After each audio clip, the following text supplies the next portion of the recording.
বিসমিল্লাহির রহমানির রহিম। নাহমাদুহু ওয়া নুসাল্লি আলা রাসূলিহিল কারীম, আম্মা বা'দ। আহ, আপনাদের সাথে আমার মনে হয় এটাই প্রথম ক্লাস, ফার্স্ট সেমিস্টারে।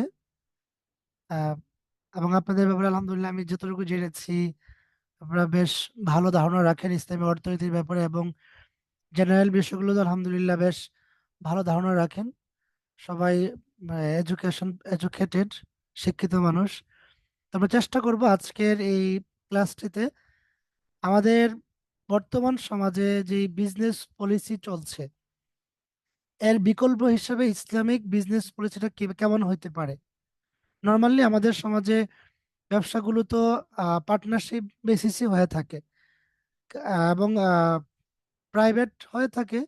পার্টনারশিপ বেশি, কারণ বড় ধরনের উদ্যোগ নিতে হলে অবশ্যই পার্টনার থাকে। তো সেই জায়গা থেকে আমাদের আজকের গুরুত্বপূর্ণ টপিক হচ্ছে যে শিরকাত বা পার্টনারশিপ বেসিস ব্যবসাগুলো কিভাবে হয়ে থাকে।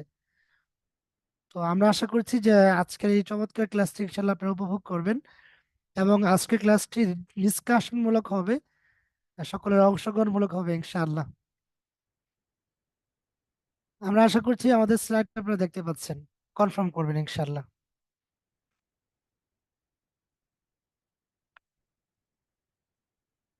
জি, স্লাইড দেখা যাচ্ছে। জি, শুক্রিয়া। তো আমাদের আজকের টপিক হচ্ছে শিরকাত। শিরকত একটি আরবি পরিভাষা। আমরা যদি ইন জেনারেল বলি সেটা হচ্ছে পার্টনারশিপ বিজনেস। আমরা ইনশাল্লাহ এই বিষয়গুলো সম্পর্কে জানবো শিরকত বিষয়ে। শিরকত এর একটি আরবি শব্দ। আমরা যদি এর আবিধানিক এবং পারিভাষিক পরিচয় দেখি, তাহলে এখানে আমরা দেখতে পারবো দুই বা ততোধিক অংশকে এমনভাবে মিশ্রিত করা তাতে কোনো তফাৎ করা সম্ভব হয় না, মানে মিলিয়ে ফেলা। যেমন আহ, তো 1 কেজি চালকে একসাথে মিলিয়ে ফেললে এখানে ধানগুলোকে কিন্তু বা কোনটা কোন চালগুলোকে তফাৎ করা খুব কঠিন হয়ে যায়। তো শিরকত মানেই হলো যে কিছু বস্তুকে বা কোনো জিনিসকে এমন ভাবে মিলিয়ে ফেলা যে দুইটাকে পরস্পরে পৃথক বা পার্থক্য করা যায় না। তো শাব্দিকভাবে সৈকত বলতে এটাই বোঝানো হয়তো, কিন্তু পরবর্তীতে এটি কন্ট্রাক্ট বা চুক্তি এর অর্থে ব্যবহৃত হয়। যদিও সেখানে ওই মিশ্রণের বিষয়টি অনুপস্থিত থাকে, তারপরেও এখানে এটাকে কন্ট্রাক্ট বা চুক্তি, মানে যৌথ কোনো চুক্তি চুক্তি বোঝানোর জন্য শিরকত শব্দটি ব্যবহার করা হয়ে থাকে। পরিভাষায় শিরকত বা আজকে আমরা যে পার্টনারশিপ বিজনেস সম্পর্কে আলোচনা করতে যাচ্ছি, সেই শিরকত কাকে বলে বা পার্টনারশিপ বিজনেস কি। পার্টনারশিপ বিজনেস বা শিরকত হচ্ছে এরকম যে দুই বা ততোধিক ব্যক্তি বিশেষ কোনো ক্ষেত্রের সাথে যৌথভাবে সম্পৃক্ত হওয়া। এখানে কিন্তু আমরা কোনো বিষয়কে স্পষ্ট করি নাই, মানে বিশেষ কোনো ক্ষেত্রে বলেছি।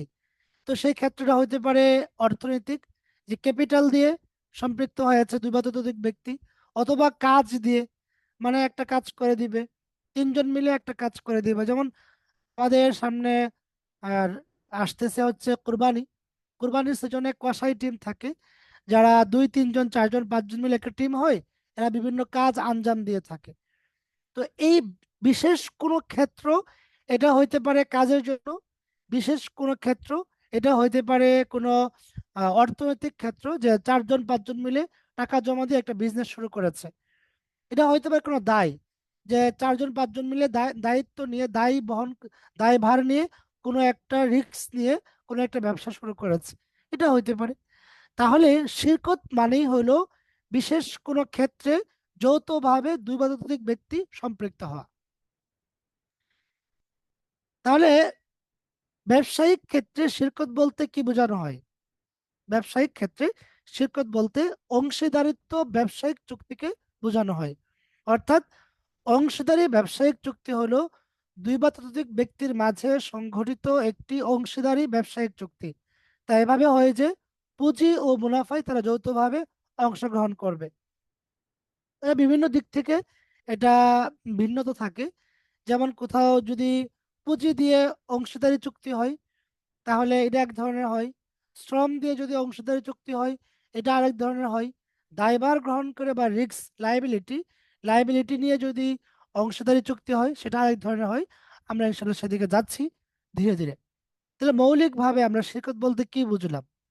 মৌলিকভাবে আমরা শিরকত বলতে বুঝলাম হলো যে আমি আপনি অথবা দুইজন বা একাধিক মানুষ মিলে কোনো উদ্যোগ গ্রহণ করা, ব্যবসায়িক কোনো উদ্যোগ নেওয়া, সেটাই হচ্ছে উদ্যোক্তা হওয়া, সেটাই হচ্ছে শিরকত বা অংশীদারি ব্যবসা বা অংশীদারি চুক্তি।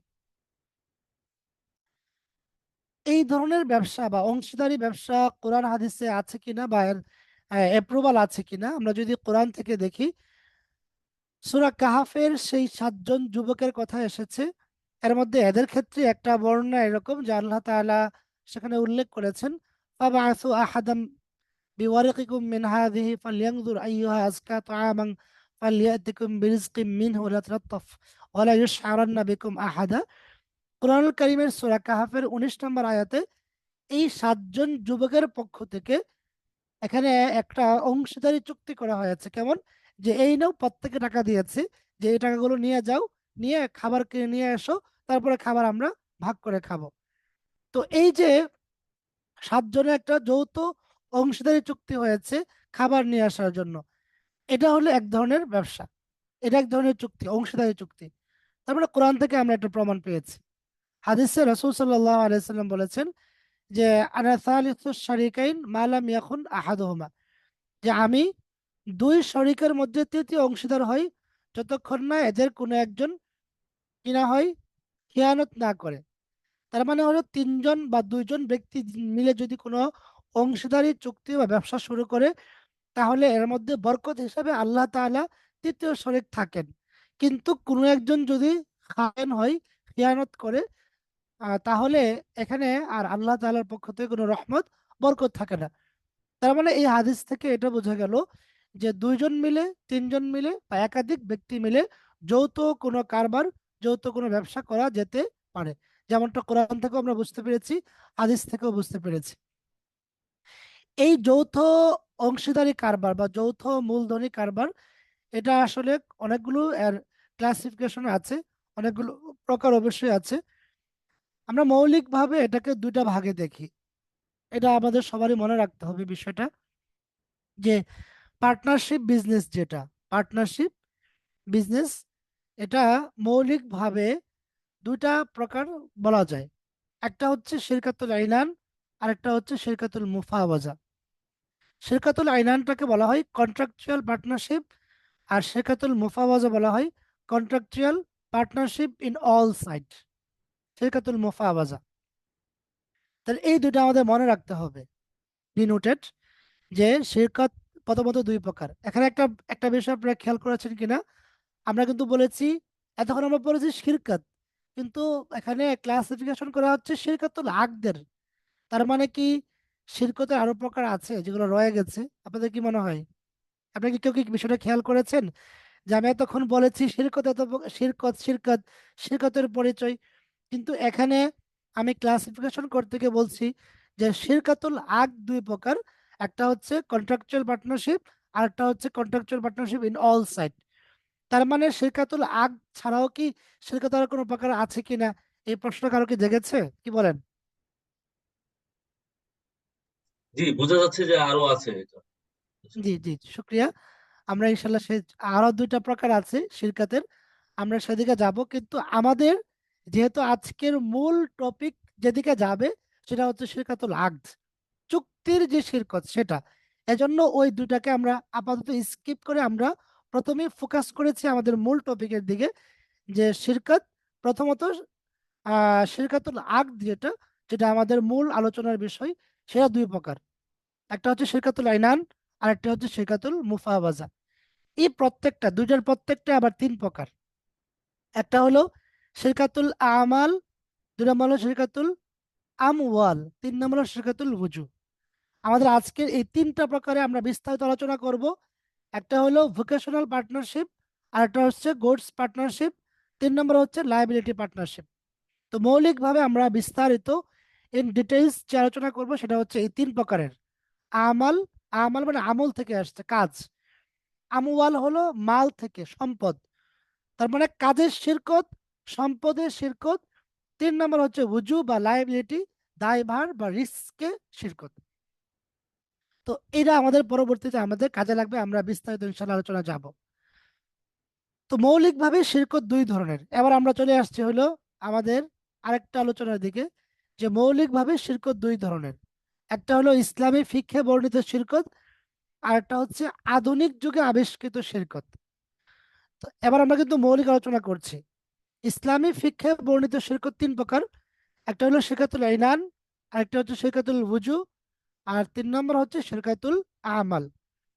আধুনিক যুগে আধুনিক যুগে যে শিরকত আমাদের বর্তমান সমাজের মানে প্রচলন পাওয়া যায়, প্র্যাকটিস পাওয়া যায়, সেটা হচ্ছে আধুনিক যুগেরটা। তো শিরকত হলো একাধিক ব্যক্তি কোনো বস্তুর মালিকানায় অথবা কোনো কারবারে অথবা মুনাফায় যৌথভাবে অংশগ্রহণ করা। এটা হলো আধুনিক শিরকতের সংজ্ঞা, ডেফিনেশন। এখানে আপনারা খেয়াল করেন, আপনারা দেখতে পাচ্ছেন কিনা, যে শিরকত ব্যাপক অর্থে যেটা, ছোট্ট স্লাইডটা দেখা যাচ্ছে, কনফার্ম করবেন। দেখা যাচ্ছে কিন্তু লেখা বোঝা যাচ্ছে না। লেখা বোঝা যাচ্ছে না? আচ্ছা, এটার জন্য আমি একটা কাজ করি। এটার জন্য হচ্ছে আমি এটাকে একটু বড় করি, বড় করে।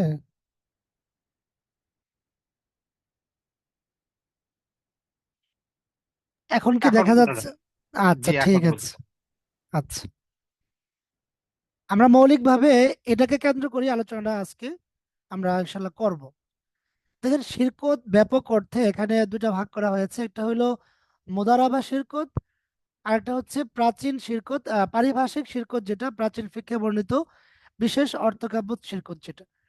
তো মুদারাবা শিরকতটা দুই প্রকার। একটা হচ্ছে নিঃশর্ত মুদারাবা, আর একটা হচ্ছে শর্তযুক্ত মুদারাবা, মানে রেস্ট্রিক্টেড আনরেস্ট্রিক্টেড।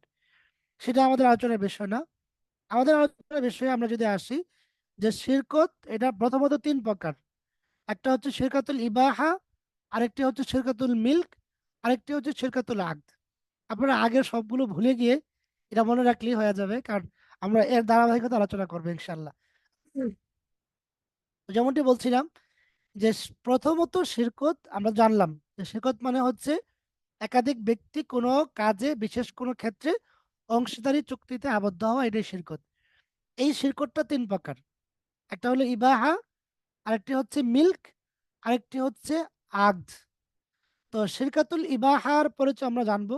ইবাহা মানে সার্বজনীন যে মালিকানাগুলো আছে,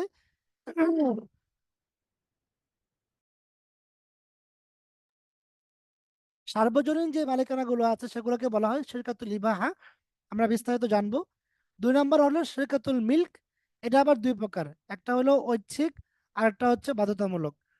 শিরকাতুল মিল্ক ঐচ্ছিকটা কেমন? যেমন আমি এবং জুবাইর সাহেব দুজন মিলে একটা জমি কিনলাম। এখানে আমি এবং জুবাইর সাহেব শরিক। এটা কি ইচ্ছাই না আমার ইচ্ছাই? নিশ্চয়ই ইচ্ছাই। তো এটা হচ্ছে ঐচ্ছিক শিরকাতুল মিল্ক, মানে মালিকানা শিরিক, মানে মালিকানা শিরকত। দুই নম্বর হলো বাধ্যতামূলক। যেমন আমি এবং আমার আপন ভাই বাবার কাছ থেকে একটা জমি পেয়েছি। এই জমিতে দুজনেই শরিক, মালিকানার শরিক। এটা কিন্তু ইচ্ছাই হয় নাই, বরং বাধ্যতামূলক ভাবে উভয়ের হয়েছে। এটা হলো শিরকাতুল মিল্ক। তিন নম্বর হলো যেটা আমরা আগে বলেছিলাম, শিরকাতুল আকদ। এটা দুই প্রকার। একটা হলো শিরকাতুল মুফাওয়াজা, আরেকটা হচ্ছে শিরকাতুল আইনান। প্রত্যেকটা আবার তিন প্রকার: শিরকাতুল আমাল, আমওয়াল, ওযু। এতটুক পর্যন্ত আমাদের ক্লিয়ার কিনা? কেউ যদি একটু বলতেন, কোনো প্রশ্ন বা কোনো জানার বিষয় আছে কিনা? সেক্ষেত্রে মেলটা বেসিক্যালি কি ইন্ডিকেট করে বা কি ডিনোট করে, মানে প্রত্যেকটা যদি একটু বেসিক ডেফিনেশন দিতেন আর কি। জি, জি, আমরা এখন প্রত্যেকটার, মানে আমরা ওই যে শিরকাতুল ইবাহা, শিরকাতুল মিল্ক, শিরকাতুল আকদের প্রত্যেকটার একদম বিস্তারিত আমরা জানবো ইনশাল্লাহ। মানে এতটুক আপনাদের ক্লিয়ার কিনা?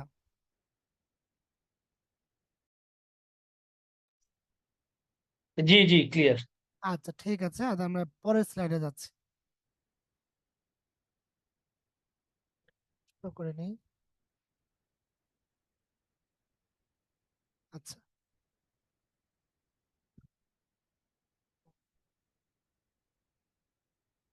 আচ্ছা, এই যে আমরা বলছিলাম যে শিরকত তিন প্রকার। একটা হচ্ছে শিরকাতুল ইবাহা বা ইবাহা শিরক, দুই নাম্বার ছিল মিল্ক, তিন নাম্বার ছিল আকদ। তো শিরকাতুল আকদের দিকে আমরা পরে যাচ্ছি, আগে দুটা দেখি। শিরকাতুল ইবাহা মানে কি? মানে হলো ইবাহা মানে বৈধতা, মানে সার্বজনীন বা সর্বজনীন মালিকানা যে যে বস্তুতে আছে সবগুলোতে আমি আপনি সবাই শরিক। যেমন এই যে ঢাকা থেকে চট্টগ্রাম যে যাওয়ার যে রাস্তাটা, এই রাস্তাতে আমি, জুবাইর সাহেব, আশিক সাহেব, রুকন সাহেব সবাই শরিক। তা আমরা যে এখানে অংশীদার, এটা কোন অংশীদার? এটা হচ্ছে আমাদের এখানে ব্যবহারের অংশীদার আছে, সার্বজনীন মালিকানা এটা, এটাকে আন্তর্জাতিক মালিকানাও বলা হয়। মানে রাষ্ট্রীয় যে সম্পদগুলো আছে সেখানে সবার মালিকানাটা হলো ইবাহা শিরকা, মানে ব্যবহারের বৈধতা আছে কিন্তু নিয়ে যাওয়ার, এককভাবে দখল করে নেওয়ার এই বৈধতা নাই। তো এটাকে বলা হয় শিরকাতুল ইবাহা। যেমন মসজিদ, মসজিদে যে কেউ কি করতে পারবে? সালাত আদায় করতে পারবে, সবার জন্য ইবাহা, মানে মালিক অংশীদারি আছে এই মসজিদে কিসের? সালাত আদায়ের। কিন্তু কেউ এককভাবে মসজিদ নিয়ে যেতে পারবে না বা দখল করে রাখতে পারবে না। তো এটাকে বলা হয় ইবাহা শিরক। তো এই সার্বজনীন অংশীদারিত্বমূলক বস্তুর ব্যবহারে সকলের সমান অধিকার রাখে। তবে কেউ যদি এমন বস্তু সংগ্রহ করে সংরক্ষণ করে তাহলে তা কেবল সংগ্রাহকের মালিকানাধীন বলে বিবেচিত হবে। এই কথাটা চমৎকার। যেমন নদীতে মাছ আছে, মাছ কিন্তু সবার অংশীদারি, কিন্তু কেউ যদি জাল ফেলে মাছ ধরে ফেলে তাহলে কিন্তু সেটা ব্যক্তির নিজের হয়ে যাবে। এমনি ভাবে বিভিন্ন বন জঙ্গল, যেটা জঙ্গল, সরকারি জঙ্গল যেখান থেকে গাছ কাটার অনুমতি আছে, লতাপাতা কাটার অনুমতি আছে, তো সেখান থেকে যদি কেউ গাছ কেটে ফেলে, কেটে সংগ্রহ করে নিজের, কিন্তু সংগ্রহ করার আগ পর্যন্ত এটা সবার মালিকানা ছিল। এটা হচ্ছে ইবাহা শিরকা। আশা করি আপনারা বুঝতে পেরেছেন।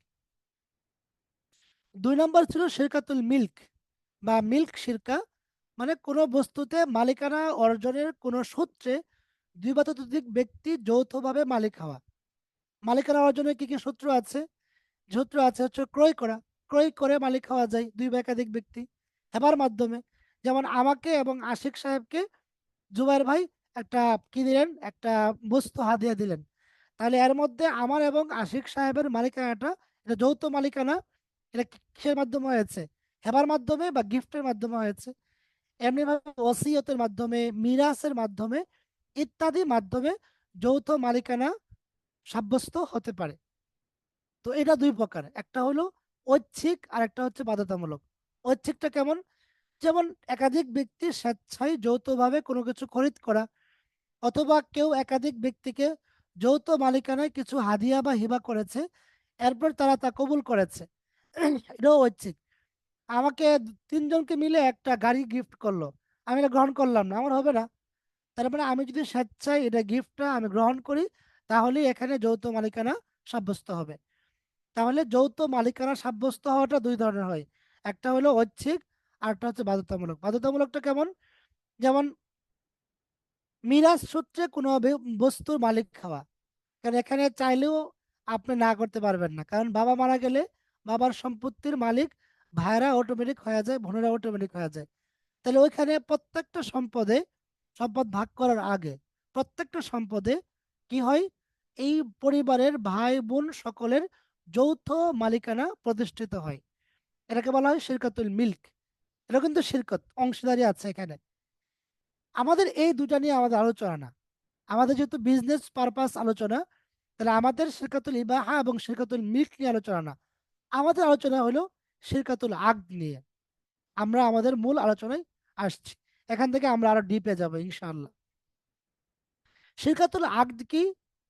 দুই বা ততোধিক ব্যক্তি ইজাব কবুলের মাধ্যমে এরূপ চুক্তিতে আবদ্ধ হওয়া যে তারা নিজেদের পুঁজি একত্র করে তদ্বারা ব্যবসা করবে, অথবা উভয়ে মিলেমিশে কোনো কাজ করবে, অথবা কোনো দায় দায়িত্ব নিয়ে কাজ করবে এবং মুনাফা দুজনের মাঝে সমানভাবে বন্টিত হবে। এটা সমান হতে পারে, কম বেশি হতে পারে, যাই হোক, এটা হচ্ছে শিরকাতুল আকদ, মানে পার্টনারশিপ বাই কন্ট্রাক্ট।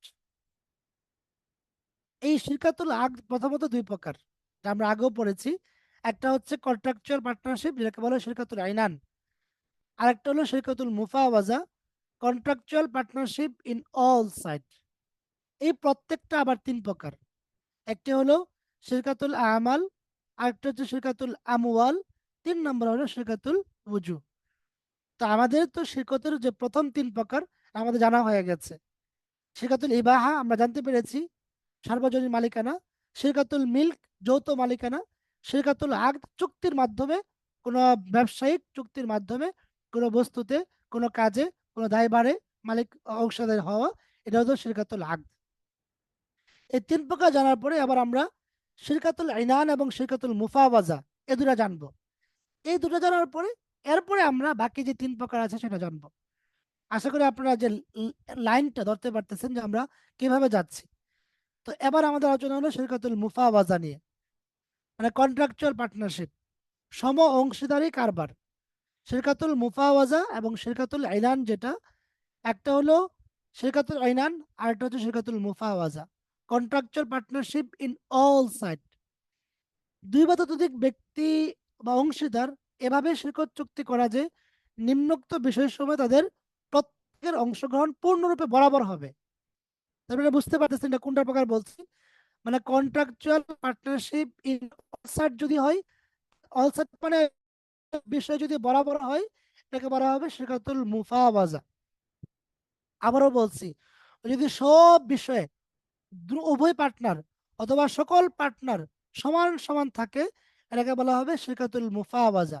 শিরকাতুল মুফাওয়াজা, মুফাওয়াজা অর্থ হলো সমান হওয়া বা সম অংশীদারি কারবার।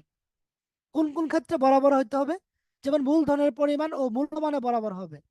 মূলধনের পরিমাণ মানে আপনারা 10 জন আছেন, 10 জন সবাই যদি 100 টাকা করে দেয়, তাহলে মূলধনের পরিমাণ। মূল্যমান পরিমাণ কি?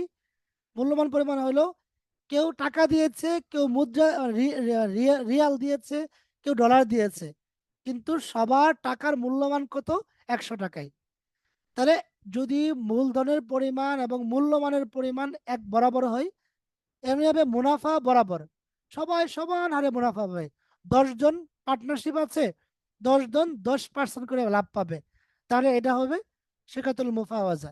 এমনিভাবে ব্যবসায়িক কার্যক্রমেও সকলে বরাবর হবে, সবাই ব্যবসায়িক অর্ডার রাখতে পারবে, অর্ডার দিতে পারবে, সেল করতে পারবে, ঋণ নিতে পারবে, মানে যাবতীয় বিষয়ে সবার সমান অধিকার, শিরকাতুল মুফাওয়াজা। ঋণের ক্ষেত্রে ঋণ গ্রহণ করতে পারবে, ঋণ দিতে পারবে, সমান অধিকার। ব্যবসায়িক অধিকারে সকলে বরাবর হবে, লোকসানেও সবাই সমান হবে। যদি এই সবগুলো ক্ষেত্রে সকল পার্টনার সমান অধিকার রাখে, তাহলে এটাকে বলা হবে শিরকাতুল মুফাওয়াজা। এখন এরকম কি আছে বর্তমানে যে সব ক্ষেত্রে সমান বরাবর হবে? নাই। তাহলে শিরকাতুল মুফাওয়াজা যেটা, এটা কিন্তু নাই, মানে এর প্রচলনটা নাই, খুব কম। তাহলে শিরকাতুল আইনান কি? মুফাওয়াজা তো জানলাম। সহজে যদি আমরা বলি, শিরকাতুল আইনান হচ্ছে যদি এই যে এতগুলো দিক আছে কোনো একটা দিক ছুটে যায়, শিরকাতুল আইনান। আমি আশা করি বুঝতে পেরেছি, আমি আবার রিপিট করছি। মানে শিরকাতুল মুফাওয়াজার যতগুলো দিক আছে যে সমান হইতে হবে, কোনো একদিকে যদি সমান না হয়, তাহলে সেটাই হয়ে যাবে শিরকাতুল ইনান, মানে অসম অংশীদারি কারবার। তাহলে একটা হলো সম অংশীদারি কারবার, আর একটা হচ্ছে অসম অংশীদারি কারবার। তো যেহেতু সম অংশীদারি কারবার এটা পাওয়া যায় না, প্র্যাকটিস কম, এজন্য আমরা মানে শিরকাতুল ইনানের যে 3 প্রকার আছে, আমাল, আমওয়াল, বুজু, আমরা সেদিকে যাব। তো শিরকাতুল ইনান কি? অসম অংশীদারি কারবারটা কি? এটা হচ্ছে যখনই শিরকাতুল মুফাওয়াজার কোনো শর্ত ছুটে যাবে, তখনই সেটা শিরকাতুল ইনান হয়ে যাবে। কারণ এর জন্য শিরকাতুল মুফাওয়াজার মতো সব দিক থেকে সমান হওয়া, বরাবর হওয়া জরুরি নয়। তাহলে আমরা আশা করছি এই পর্যন্ত এসে আমরা মৌলিকভাবে জানতে পেরেছি শিরকতের প্রথম 3 প্রকার: ইবাহা, শিরকাতুল মিল্ক, শিরকাতুল আকদ। তারপরে শিরকাতুল আকদের 2 প্রকার, মুফাওয়াজা, ইনান। আমরা এতটুকু পর্যন্ত জানতে পেরেছি। এতটুকু পর্যন্ত কারো কোনো প্রশ্ন আছে কিনা? না থাকলে আমরা শিরকাতুল ইনানের যে 3 প্রকার, আমাল, আমওয়াল, বুজু, সেদিকে যাব। জি, আপনাদের প্রশ্ন করার সুযোগ আছে। আমি একটুখানি মানে ধরতে পারি নাই। প্রথম যেটা শিরকাত সেটা তো পরিষ্কার। তৃতীয় শিরকাত যেটা শিরকাতুল আকদ, এটা হচ্ছে কন্ট্রাক্ট করার মাধ্যমে এই শিরকাতটা হয়। আর জি, মেলটা মূলত কি? এটা কি আহ একটা তো হইতে পারে যে মানে আমি ওই যে হেরিডিটারি মানে হচ্ছে উত্তরাধিকার সূত্রে একটা হইতে পারে, আর একটা হচ্ছে আমি দুইজন মিলে এইচপিএসএম যেরকম ব্যাংক আর ক্লায়েন্ট মিলে একটা বাসা কেনে, তো জি জি মিল্কটা মূলত কি, এইটা কি যদি আরেকবার পরিষ্কার করতে পারেন? মানে মিল্কটা মূলত এটাও শিরকত, মানে এটাও শিরকত বলতে যা বোঝায়, মানে শিরকাতুল মিল্কটাও শিরকতের মধ্যে পড়ে আর কি, এটা এখানে বোঝানোর উদ্দেশ্য। ওকে, মিল্ক আর আক্তের মধ্যে পার্থক্যটা একটু বলবেন? শিরকাতুল মিল্ক আর শিরকাতুল আক্তের মধ্যে পার্থক্যটা? শিরকাতুল মিল্ক এবং শিরকাতুল আকদের মধ্যে পার্থক্য হচ্ছে, আপনি যেটা বলছেন এইচপিএসএম, এইচপিএসএম তো এখানে ব্যবসায়িক চুক্তি আছে, কিন্তু শিরকাতুল মিল্কের মধ্যে কোনো ব্যবসায়িক চুক্তি থাকা আবশ্যক না। ওকে, যেমন জি ওকে, আক্তে ব্যবসায়িক চুক্তি থাকবে আর মিল্কে ব্যবসায়িক চুক্তি থাকা বাধ্যতামূলক। না না, ঠিক হ্যাঁ, আছে। মিল্কে ব্যবসায়িক কোনো চুক্তি থাকবে না, এমনি মালিক হওয়া। যেমন আমি আর আপনি অর্থাৎ একটা জমি কিনলাম, দুজনে মিলে বাড়ি করবো, এটা শিরকাতুল মিল্ক, এটা কিন্তু কোনো চুক্তি নাই, মানে এখানে ব্যবসায়িক কোনো চুক্তি নাই যেটা বিক্রি করব, লাভ হলে আমি নেব আপনিও নেবেন। আর যদি এরকম ব্যবসায়িক কোনো চুক্তি থাকে তাহলে এটা শিরকাতুল আকদে চলে যাবে। জি বুঝছি, যে ওস্তাদ এই যে এখানে তো পরিষ্কার কোনো পার্থক্য। কোনো সুরাতে চুক্তিও থাকে না, ব্যবসায়িক চুক্তি তো নাই, আবার কোনো কোনো সুরাতে চুক্তিও নাই শিরকাতুল মিল্কের মধ্যে আর কি, যেমন জি জি ওয়ারাসার সূত্রে ওসিয়ত সূত্রে যেটা হয়, এখানে চুক্তি নাই। আর শিরকাতুল জি আকদের মধ্যে চুক্তি থাকতে হবে, আর ব্যবসায়িক ব্যবসায়িক চুক্তিটা হতে হবে, জি যেটা জি মনে হয় ব্যাপার, এমন। জি জি জি জি শুক্রিয়া। তা আমরা আশা করছি এই পর্যন্ত সবার ক্লিয়ার হয়েছে। তাহলে আমরা মৌলিকভাবে এখনো পর্যন্ত যা পড়েছি এর সামারি হলো যে শিরকত তিন প্রকার, আমরা তিন প্রকার পড়েছি, ইবাহা, মিল্ক, আগদ। আগদ আবার দুই প্রকার, মুফাওয়াজা, আইনান। এই মুফাওয়াজা আইনান প্রত্যেকটা আবার তিন প্রকার, আমাল, আমওয়াল, উজু। এবার আমরা আমাল পড়ছি। আমাল হলো, আমল আরবি শব্দটা আমল, আপনারা জানেন আমল মানে কাজ। আমলের জমা হচ্ছে, বহুবচন হচ্ছে আমাল, এটাকে বলা হয় ভোকেশনাল পার্টনারশিপ। এখন আমরা যে তিন প্রকার পড়ব, এটা কিন্তু খুবই গুরুত্বপূর্ণ এবং আমাদের সমাজে এর প্রচলন অনেক অনেক বেশি। এই তিন প্রকারের প্রচলন অনেক বেশি, শুধু আমরা না জানার কারণে বুঝতে পারি না যে এটা শিরকাতুল আমাল, এটা আমওয়াল, এটা বুঝু। নচেত এই তিনটার প্র্যাকটিস, এখন যে তিনটা পড়বো এর মধ্যে প্রথম দুইটা যেটা খুবই প্র্যাকটিস আছে, আমরা সেদিকে যাচ্ছি। তো শিরকাতুল আমাল আমরা বুঝতেই পারছি, বলা হচ্ছে আমাল মানে কাজ। তো যদি কাজের ক্ষেত্রে শিরকত হয়, পার্টনারশিপ হয়, অংশীদারি হয়, তাহলে সেটাকে বলা হবে শিরকাতুল আমাল বা ভোকেশনাল পার্টনারশিপ। তাহলে এখানে এর অর্থ দাঁড়াচ্ছে দুই বা ততোধিক ব্যক্তি এই মর্মে চুক্তিবদ্ধ হওয়া যে তারা মানুষের শ্রমভিত্তিক অথবা চিন্তামূলক কোনো কাজ করে দেবে। দুটা বিষয় কিন্তু আসছে, মানে কাজ মানে ফিজিক্যালি কাজ করতে হবে এটা আবশ্যক না, ইন্টেলেকচুয়াল কোনো কাজ করে দিলে সেটাও হয়ে যাবে। অথবা কোনো কিছু তৈরি করে দিবে, মানুষকে কোনো কিছু সেবা প্রদান করবে, সার্ভিস, অথবা জ্ঞান অভিজ্ঞতা বিতরণ করবে। এসব কাজ করে যে পারিশ্রমিক বা মুনাফা অর্জন হবে, তা কত হারে তাদের মাঝে বন্টন হবে সেটা পূর্বেই ঠিক করে নেবে। তার মানে হলো এখানে পার্টনারশিপটা হবে কাজের জন্য, এখানে কোনো পুঁজি টুজি নাই, মানে কাজ করে দিবে, কাজ থেকে যে পারিশ্রমিক আসবে সবাই মিলে কাজ করবে, কাজ করলে যে পারিশ্রমিক আসবে সেটা কে কত ভাগ নিবে সেটা কাজ করার আগেই ঠিক করে নেওয়া হবে, যে পারিশ্রমিকের এত পার্সেন্ট আমি নিব, এত পার্সেন্ট তুমি নিবে, এত পার্সেন্ট তুমি নিবে। আচ্ছা, আমরা বিস্তারিত যাওয়ার আগে আপনাদের কাছ থেকে কিছু উদাহরণ শুনি। এই যে আমি যে সংজ্ঞাটা বললাম, এর আলোকে আপনাদের কাছে কি কি উদাহরণ মনে হয় যে এরকম প্র্যাকটিস আমাদের সমাজে আছে? শ্রম ভিত্তিক আছে, চিন্তামূলক আছে, তারপরে হচ্ছে সার্ভিস বেজ আছে, জ্ঞান বা অভিজ্ঞতা বিতরণ আছে। আপনারা একটা একটা উদাহরণ বলেন দেখি। আমরা উদাহরণ বলবো অবশ্যই, কিন্তু আপনাদের কাছ থেকে শুনতে চাই। যেমন কোন একটা আচ্ছা, অফিস শিফটিং হবে, অফিস শিফটিং এ আমরা 5 জন বা 7 জন লেবারকে কন্ট্রাক্ট দিলাম, তোমরা আমার এই দিয়ে শিফট করে দিবে, এত টাকা দিব। জি জি সেই ক্ষেত্রে ওই তারা লেবার দিবে এবং ওই টাকাটা সমহারে ভাগ করে নিবে, এটা একটা উদাহরণ হতে পারে। জি জি চমৎকার। হ্যাঁ, এটা যেন আমাদের সমাজে কি হয়, যারা ওই যে বাসা পাল্টানোর গ্রুপ, একজন হ্যাঁ, আসলে সে কন্ট্রাক্ট নিয়ে তারপরে সবাই মিলে কাজ করে, তারপরে লাভটা মানে যে পারিশ্রমিকটা পায় সবাই মিলে ভাগ করে নেয়। অনেক সময় সমান ভাগে নেয়, অনেক সময় যে মূল নেতা থাকে সে একটু বেশি নেয়, বা কাজের মানে কম বেশ হয় মুনাফায় সে নিতে পারে। আচ্ছা, এটা তো হলো শ্রমভিত্তিক চিন্তামূলক কোনো কাজ। এটা একজন উদাহরণ। আমরা যদি চিন্তা করি একটা সফটওয়্যার তৈরি করা, একটা ছোটখাটো সফটওয়্যার তৈরি করবে, এখানে দেখা যাবে যে 3 জন 4 জন বা 5 জন মিলে একটা ছোট সফটওয়্যার বানায় দিল একটা কোম্পানিকে, এই কাজের জন্য তারা একটা পেমেন্ট নিল, সেই পেমেন্টটা ওরা 3-4 জন ভাগ করে নিল, এটা জি হতে পারে। জি, ভেরি গুড। জুবাইর সাহেব, জি আপনার মনে হয় হচ্ছে জ্ঞান বা অভিজ্ঞতা বিতরণ এই ধরনের কোনো প্র্যাকটিস আমাদের সমাজে আছে কিনা যেটাকে শিরকাতুল আমালের মধ্যে ধরা যায়, বা অন্য যে কেউ বলতে পারেন।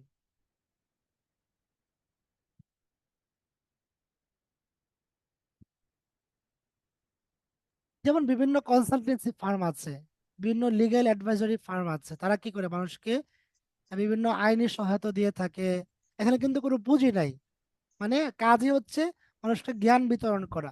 কনসালটেন্সি ফার্ম, এরা বিভিন্ন কনসালটেন্সি দিয়ে থাকে, জ্ঞান বিতরণ করে, এবং যে টাকাটা পেয়ে থাকে পারিশ্রমিক, সেটা 2-3 জন যারা থাকে কম বেশ করে ভাগ করে নিতে পারে। এই সবগুলো হচ্ছে, অনেক সময় লিগ্যাল অ্যাডভাইজারি ফার্মে 4-5জন অ্যাডভোকেট থাকে, এরা মানে দেখা যায় যে সিনিয়র জুনিয়র থাকে, মিলে থাকে। তো এই কেসগুলো হ্যান্ডেল করে বিভিন্ন আইনি সহায়তা পরামর্শ দিয়ে থাকে, এবং পারিশ্রমিকটা কম বেশ করে নির্ধারণ করা থাকে, এরা ভাগ করে নিয়ে থাকে। এই যে অংশীদারি চুক্তিগুলো হয়, সেগুলো হচ্ছে শিরকাতুল আমাল। এরকম অসংখ্য উদাহরণ এক্সাম্পল আমাদের সমাজে আছে যেগুলো শিরকাতুল আমাল হয়। কিন্তু কিছু কিছু জিনিস ভিতরে আমরা সামনে জানবো, যে না জানার কারণে অনেক ক্ষেত্রেই শিরকাতুল আমাল গুলো ভ্যালিড না হয়ে ইনভ্যালিড হয়ে যায়, অবৈধ হয়ে যায়। আমরা সেদিকে ইনশাল্লাহ যাচ্ছি। কেউ কিছু কি বলতে চেয়েছিলেন? আচ্ছা, শিরকাতুল আমালের ব্যাপারে জ্ঞাতব্য যে বিষয়গুলো আছে, এর মধ্যে একটা মনে হলো শিরকাতুল আমালের পুঁজি লাগে। নর্মালি কিন্তু এটা পুঁজি দেওয়া কোনো শিরকত না, মানে শ্রমভিত্তিক শিরকত। কিন্তু কথার কথা, যারা হচ্ছে কনসালটেন্সি ফার্ম বা যারা যেমন সফটওয়্যার ফার্ম আছে, সফটওয়্যার তৈরি করে দেবে, এখানে কিন্তু মূল অংশীদারিটা হচ্ছে কাজের মধ্যে, কিন্তু একটা সেট তো প্রয়োজন। এই সেট আপটা এর জন্য যে অর্থ লাগবে, সেই অর্থটা কিভাবে আসবে, এই যে পুঁজিটা লাগবে। অথবা কসাই টিম, যারা কোরবানির সময়ে মানুষের বাড়িতে বাসায় বাসায় টিম মিলে মিলে গরু জবাই করে কাজ করে সব শেষ করে দেয়, এখানে ছুরি লাগে, চাকু লাগে, বিভিন্ন বস্তু লাগে। অথবা যারা রং করে, বাসায় বাসায় রং কাজ করে দেয়, এদের বিশাল বড় রশি লাগে, আরো অন্যান্য সামান লাগে, এর জন্য পুঁজি লাগে। অথবা আরো উদাহরণ আসতে পারে, যারা চুল কাটে, সেলুনের টিম আছে, একটা সেলুনে 4-5জন থাকে, সবাই মিলে চুল কাটে এবং এটা ভাগ করে নেয়। তো এখানে কিন্তু সেলুনের ডেকোরেশন, সেলুনের চেয়ার, তারপরে টেবিল, আয়না, আরো বিভিন্ন পুঁজি লাগে। তো মূল শিরকত কিন্তু কাজের জন্য, কিন্তু এই কাজের শিরকতের মধ্যেও, কাজের অংশীদারি চুক্তির মধ্যেও কিন্তু পুঁজি লাগে। এই পুঁজিটা আসবে কিভাবে, বা এখানে যা যা সরঞ্জাম লাগে সেটা কিভাবে আসবে? এক্ষেত্রে কথা হচ্ছে, আপনারা ভালো করে খেয়াল করবেন, এখানে নোট নোট করা যায়। এখানে কয়েকভাবে হতে পারে। এক নম্বর হইলো যে সবাই মিলে টাকা দিবে, টাকা দেওয়ার পরে সবাই মিলে সমান টাকা দিবে, টাকা দেওয়ার পরে এটা কিনবে, এবং এটার মধ্যে শিরকাতুল মিল্ক প্রতিষ্ঠিত হবে। মানে কথার কথা, সফটওয়্যার ফার্ম ওনারা দিয়েছেন, ওনারা সফটওয়্যার তৈরি করে দেন, এর জন্য অফিসে সেট আপের জন্য কম্পিউটার যা যা লাগে, সবাই মিলে 1 লাখ টাকা করে দিয়েছেন, 3 লাখ টাকায় সবকিছু কিনেছেন। তাহলে সবকিছুর মধ্যে সবার যে মালিকানা, এটা হলো শিরকাতুল মিল্ক। মানে এটা বিক্রির জন্য না, এখানে কোনো বিজনেস চুক্তি নাই, মানে এটা হলো সবার, মানে সম্মিলিত টাকায় এই জিনিসগুলো কিনা হয়েছে। তো এখানে সবার সমান অধিকার, সবার সমান মালিকানা আছে। 2 নম্বর এটা হইতে পারে যে সবকিছু কোনো একজন দিবে, আর এর জন্য ভাড়া দেওয়া হবে।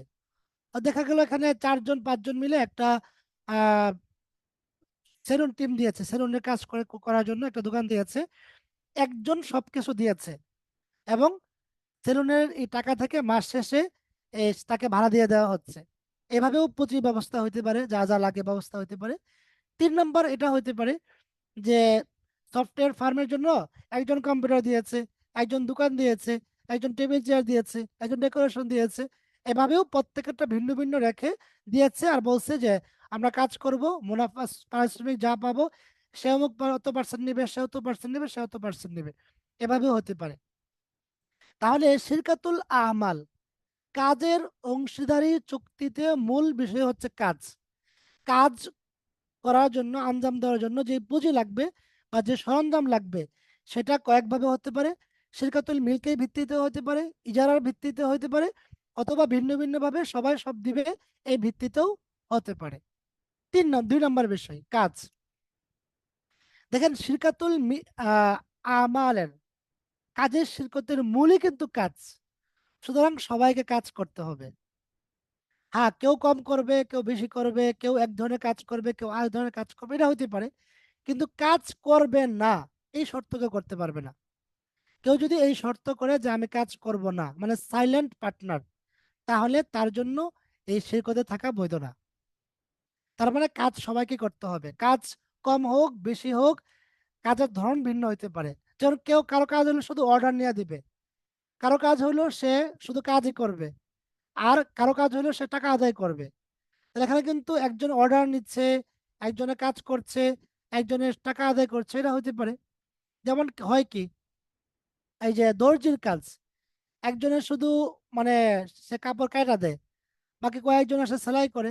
এটা কয়েকভাবে হইতে পারে, ইজারার ভিত্তিতেও হইতে পারে, আবার পার্টনারশিপ ভিত্তিতেও হইতে পারে। তো এই রঙের কাজ, একজনের শুধু সে চুক্তি নেয়, বিভিন্ন অর্ডার বিভিন্ন জায়গা থেকে কন্ট্রাক্ট নেয়, আর এক এক টিম আছে যারা শুধু কাজ করে। এটাও ইজারা ভিত্তিতে হতে পারে, অংশীদারি ভিত্তিতেও হতে পারে। তো এই কাজ করতে হবে, কাজের ধরন ভিন্ন হতে পারে, কাজ কম বেশি হতে পারে, কিন্তু কাজ করবে না এই কথা কেউ বলতে পারবে না। কেউ যদি এই কথা বলে যে আমি কাজ করব না, আমি শুধু তোমাদের মাল সামান যা লাগে তা দিয়ে দিব, তাহলে সে ইজারার পারিশ্রমিক পাবে, কিন্তু সে অংশীদার হিসাবে কোনো কিছুই পাবে না, এবং সে অংশীদার হতেও পারবে না। 3 নম্বর মুনাফা। পারিশ্রমিক যা আসবে বা মুনাফা যা হবে তা সমান ভাগে ভাগ করে নেওয়া যাবে, কেউ কম কেউ বেশি এটাও হতে পারে। বাকি বিনুটেড। শর্ত হচ্ছে কাজের আগেই পারিশ্রমিক কে কত পার্সেন্ট নিবে এটা নির্ধারণ করে নিতে হবে। এমন বলা যাবে না চল দোস্ত কাজ করি, কাজ শুরু করি, এরপরে ল্যাপটপ যা হয় ভাগ করে নিবো না মিলা বসে। না, এটা করা যাবে না। এটা করলে এটা ইনভ্যালিড হবে, এটা অবৈধ হয়ে যাবে।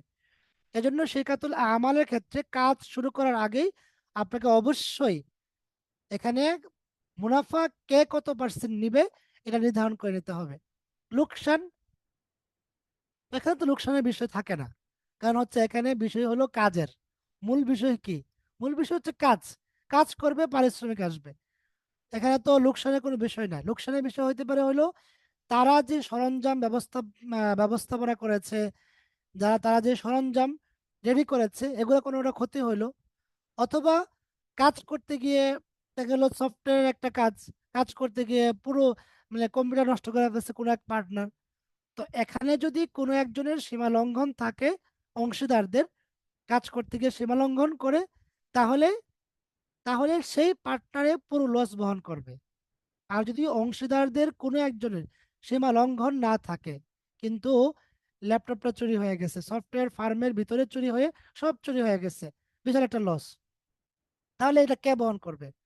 এটা সবাই দায় অনুপাতে বহন করবে, মানে যে যে পরিমাণ দায় নিচ্ছে সে সেই পরিমাণ বহন করবে। দেখা গেল যে এখানে দায় সবার সমান ছিল, তাহলে লোকসানটাও সবাই সমানভাবে বহন করবে। মানে যে মুনাফাটা আসবে, মুনাফা থেকে প্রথমে, কাজ তো অবশ্যই করতেছে, তো ওই মুনাফা থেকে প্রথমে ওই লোকসানটা আহ বহন করা হবে, তারপরে যদি কোনো লাভ থাকে সেটা পারিশ্রমিকটা প্রত্যেকের মুনাফার যে হার ছিল 60%, 40%, 50% এই অনুপাতে ভাগ করে নেবে। আমরা আশা করি এই বিষয়টা আমরা বুঝতে পেরেছি। তা আমরা প্রয়োগের কিছু উদাহরণ দেখি। যেমন শেখাতুল আমাল, কাজের যে শিরকত, আবার বলছি কাজের অংশীদারি চুক্তির কিছু উদাহরণ এখানে আছে। যেমন রঙের কাজ, সেলাইয়ের কাজ। সেলাইয়ের কাজে বললাম যে বর্তমানে সেলাইয়ের কাজে দুটা প্র্যাকটিস হয়। একটা হলো মূল যে কাটিং মাস্টার, সে মূলত মূল মালিক থাকে, আর বাকিদেরকে ভাড়া নেই, টাকা দিয়ে দেয়। তাহলে তো আর অংশীদারি চুক্তি হবে না।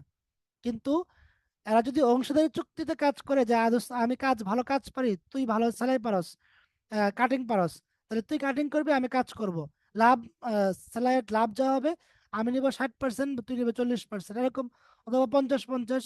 যদি এরকম হয় তাহলে এটা অংশীদারি চুক্তি হবে, কাজের অংশীদারি চুক্তি। 3 নম্বর বাসা পাল্টানোর গ্রুপ। 4 নম্বর কোরবানির কসাই টিম। 5 নম্বর বাবুর্চি টিম। এটা কিন্তু আমাদের সমাজে আছে প্রচুর পরিমাণে, যে একজনের বাবুর্চি অর্ডার নেয়, বাকি অনেকে মিলে কাজ করে, টাকা যা পায় এরা আগের চুক্তি অনুযায়ী ভাগ করে নিয়ে থাকে।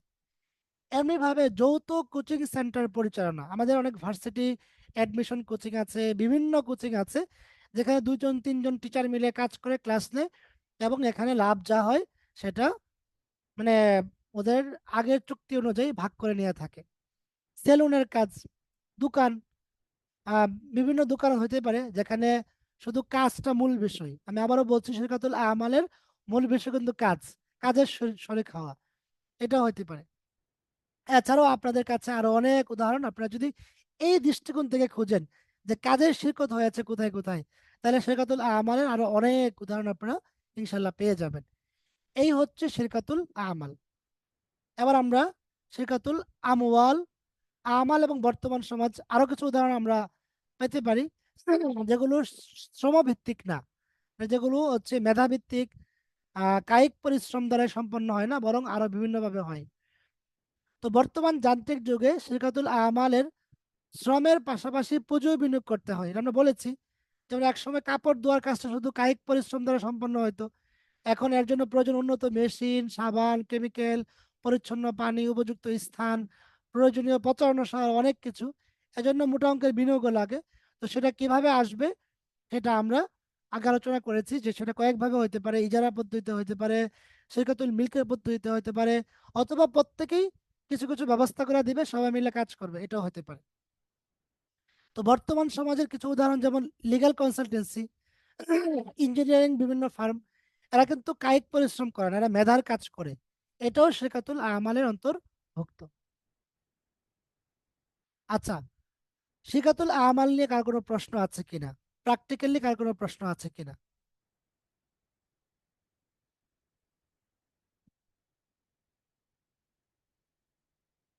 আমি আশা করছি কার কোনো প্রশ্ন নাই। তাহলে আমরা পরের শিরকতে যাচ্ছি, মানে শিরকাতুল আমওয়াল, যেটা যেটা খুব বেশি প্রচলন আমাদের আছে। আহ আমরা সেদিকে যাব। আচ্ছা, শিরকাতুল আমওয়াল, আমওয়াল আসছে মালুন শব্দ থেকে। মাল, মাল মানে হলো আমওয়াল, অর্থ সম্পদ, গুডস পার্টনারশিপ। শিরকাতুল ইনান বা শিরকাতুল আমওয়াল হলো দুই বা ততোধিক ব্যক্তি এভাবে চুক্তিবদ্ধ হওয়া যে তারা প্রত্যেকে নির্ধারিত অর্থ বিনিয়োগ করবে। অংশীদারি সম্পদে প্রত্যেকের তসররুফ, হস্তক্ষেপের অধিকার থাকবে, আর মুনাফা বন্টন হবে পূর্ব নির্ধারিত হারে। তবে লোকসান হলে তা সর্বাবস্থায় প্রত্যেকে তার পুঁজি অনুপাতে বহন করবে। আমি ছোট্ট একটা উদাহরণ দিই।